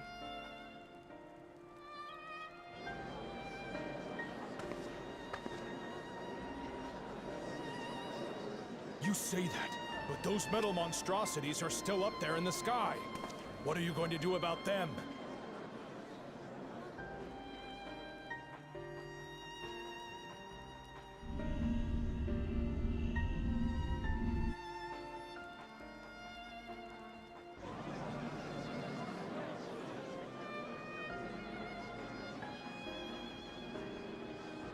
The enemy is still on our doorstep, and waiting for them to strike again accomplishes nothing. That's why we're going to strike first. We are going to take the battle straight to Zorolja and put an end to it all. And while my sister sallies forth, I will take charge of the city's defenses. Not another soul will come to harm. We swear to you. Like our father before us, we will lead with resolve and reason to restore peace to our nation. So please, have patience and faith.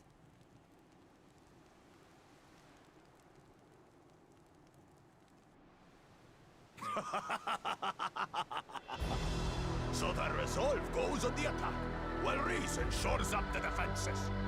Sounds like a fine plan.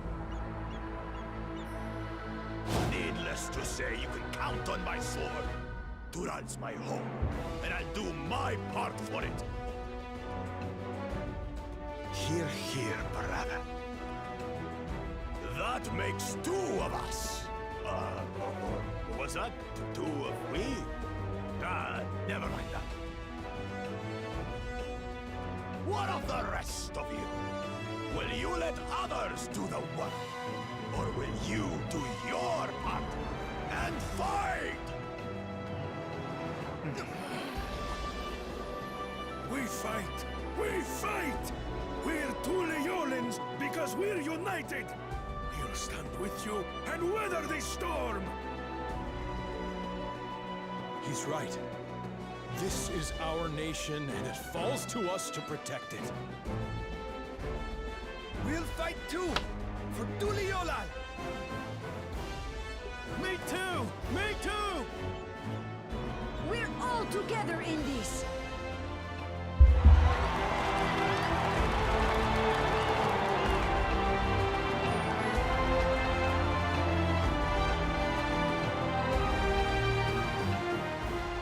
Thank you, everyone. Thank you. We've already learned much about our foe, and we will continue to learn more. In time, we will have the means to make their warships fall from the sky. When we join hands with our countrymen and our allies from afar, we're stronger than we dare to hope. Together, let us show the enemy the might of Tuliyolal.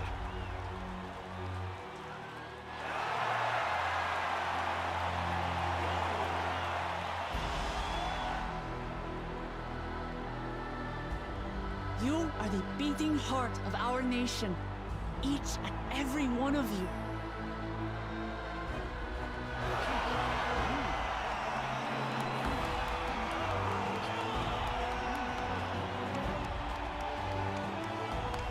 Uncertain days lie ahead, but for now, I ask you to persevere, to go about your lives as you always do. Only then can we ensure we have the resources to see our nation through these trials.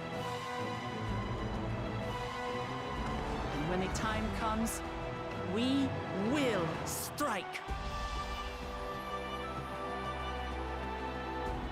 Tuliyola will not fall. We will prevail, and peace and happiness will be ours again. Okay. Yes. At least I'm done with that line.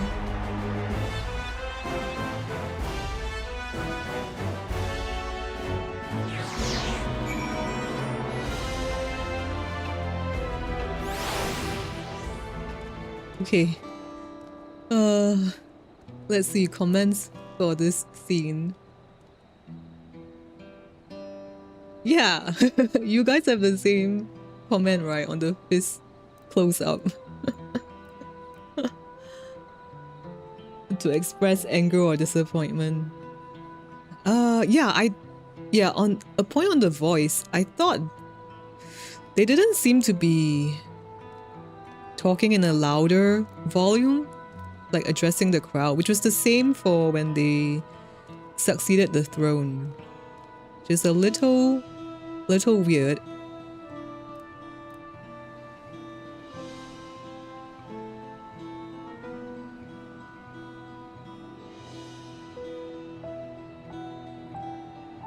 Yeah, indeed, Baku Jaja's got a slap on the wrist for releasing a world-level threat.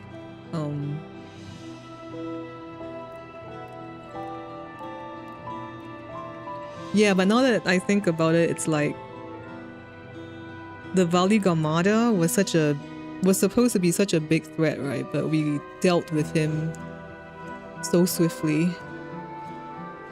It's a little bit disjointed from the history of 80 years ago, I guess.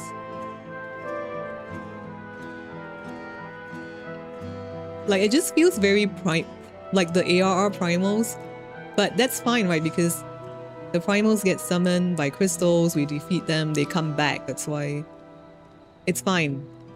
But Vali Gamada has some history, has a very violent history tied to the land here, and we just dispatched him like that. Coupled with the fact Baku Jaja tried to do such a thing, I don't know, yeah. Sounds like the plot started getting a bit haywire from that point onwards.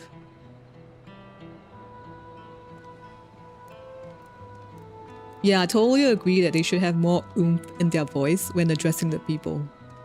Maybe that's part of why we don't feel their characters as much. I don't know.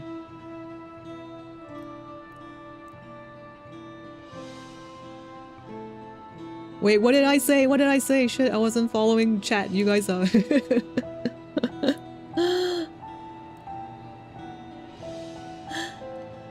If Zoraja killed his dad, he's not decent anymore. Yeah. The whole storming the capital thing, and then oh, I'm killing that, and then I'm like going back to my airship is a little weird, which it's okay if they explain it later. I'm hanging on the copium explain it later to me thread.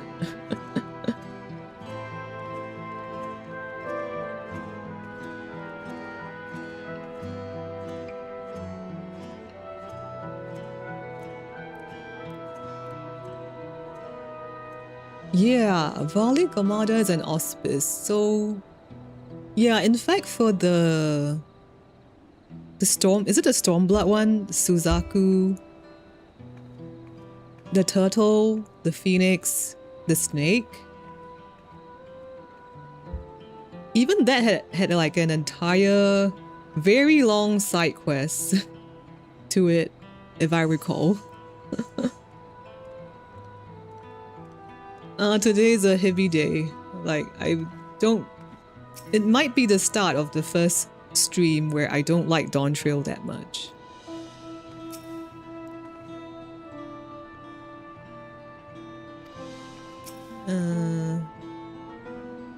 Yes.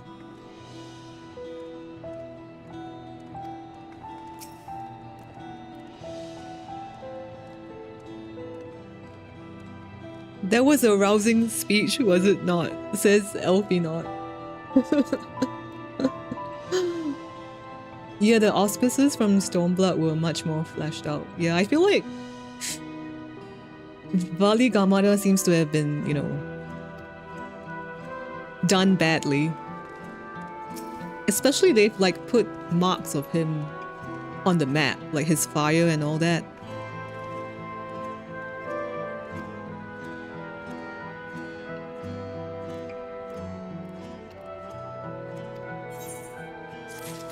Okay.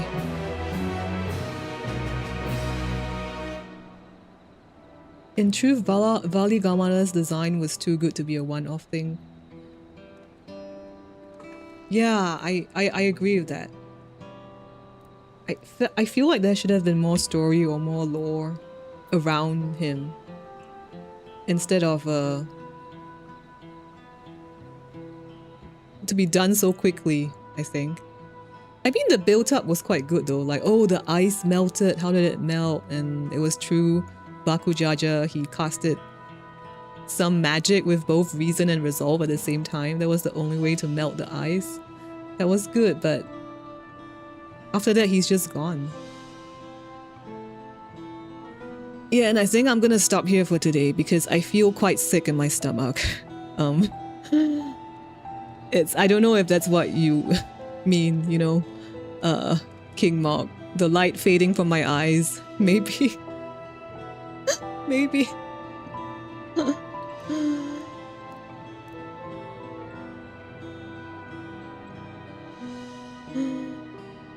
Is the Beastmaster... Oh wait, Beastmaster is not out yet, right? Soon, right? Would we be able to tame bosses though? It would be cool. Would it be cool to tame bosses? I don't know. Like... the cutscenes that the stories progression that I've seen today is making me a little sick. I think I need time to process it. Like what happened, and maybe I'll watch some, like, I don't know, like if somebody has talked about the MSQ online on YouTube or something, I'll go and watch it and like make myself feel better. I don't know. Because yeah, it's starting to feel a bit disjointed for me.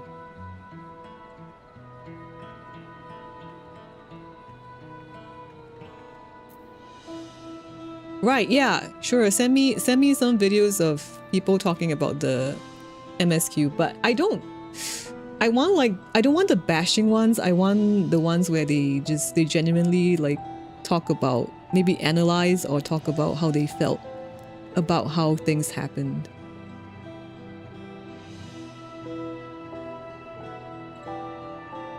But yeah, I think getting some... It's hard to find an unbiased opinion on Dawntrail. Do you mean like you only find like the super positive ones and then like the super negative ones? Yeah.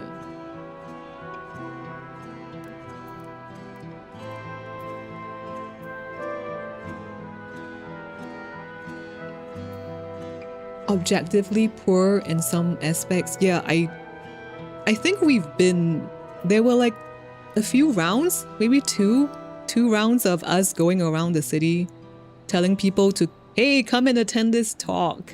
So I don't think they need to do that. Just get on with the talk and progress the story. So it's like a question of whether each MSQ, and we're talking about main scenario quests, right? Whether each main scenario quest they've made and what we're supposed to do in there, does it progress the story in some way? Because if we're just telling people to come, hey, attend the talk, you don't really need to do that to progress the story.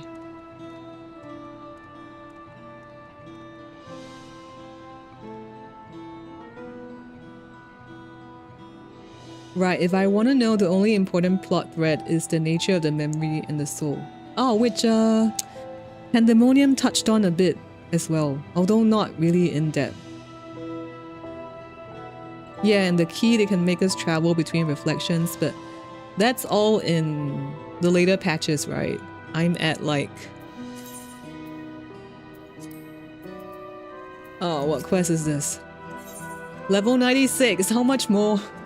How much more of this?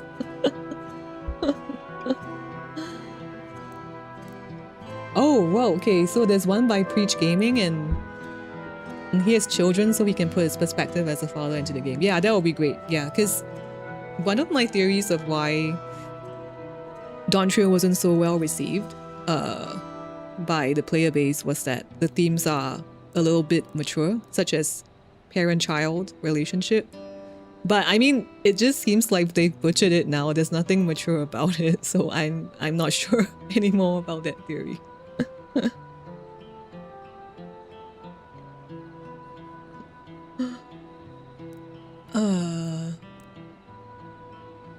The stuff about the soul is that the memory looks like the soul, but is lifeless. Yeah, because in the Pandemonium raids, or rather the ancient lore, right? They can imbue their memories into the crystals. But I guess you can say that is not the soul. And you can't preserve a soul and pretend it's alive. Okay, so I'm guessing that's what they tried to do in Living Memory. Which I know we ended up shutting down, so.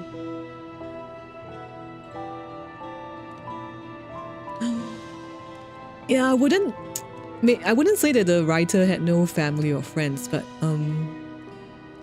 maybe like in terms of life experiences, the writing team wasn't that enriched in that sense.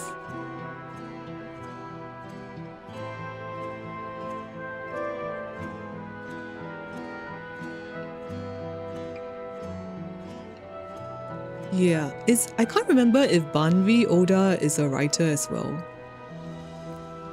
But, yeah. Living Memory is powered by souls to keep the memories of deceased citizens alive. Okay, so they better goddamn explain why do they have this artifact on the 9. Like, why? Right, okay, but it disrupts the cycle of ether and blocks the cycle of reincarnation. Yeah, King Monk, that's what I'm saying. If you have not gone through certain life experiences, it is hard for you to think of what kind of story, what kind of things that would happen in the story that would touch people and move people.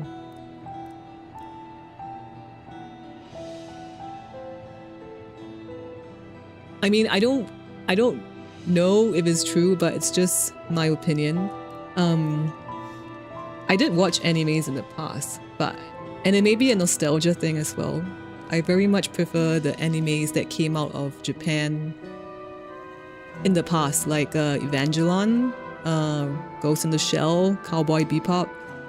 Like, those animes feel very different from what we see right now, and I can't seem to get myself hooked on any anime that's of the season right now. They are just like very different, and I think that's also connected to how, you know, Japan had the whole World War II thing. They had a lot of trauma going on there, and I mean, it's not a nice thing, but it gave them a very different life experience and outlook on life that created all these great works of art. Hey Tatsuya, you're still here. This scene is not spoilerish now. Although, yeah, you can see Graha and Y'shtola has joined us. But that's about it.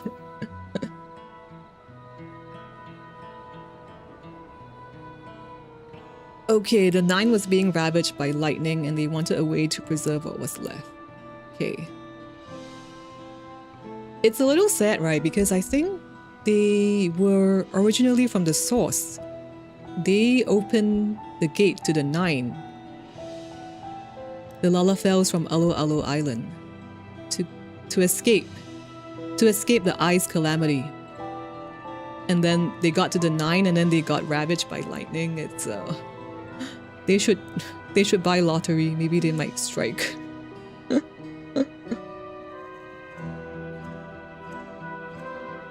They're afraid of the concept of death in general. Oh, that's really in very stark contrast to the ancients, right? Because the ancients would live so long, they would not die. And when they feel like their life's work is up, they just willingly return to the aether.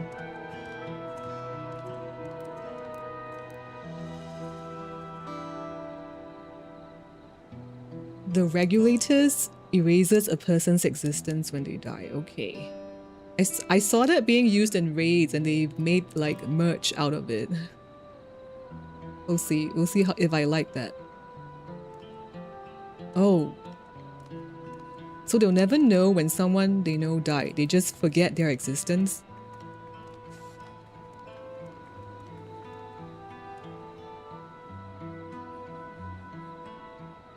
That's kind of heavy. Like, I feel like forgetting someone is heavier than...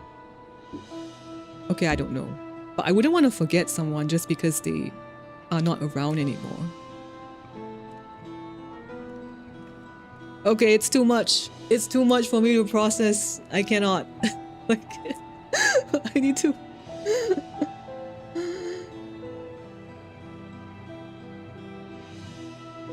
Okay. Thank you guys. Thank you guys for, I don't know, today was probably one of the worser parts of the MSQ, I think. Like, even I struggle to have any good words to say about it. Thanks for sitting past it, and then I think I'm gonna go get some food to make me feel better. And yeah, think about what just happened. Maybe next stream I'll come back with some more thoughts.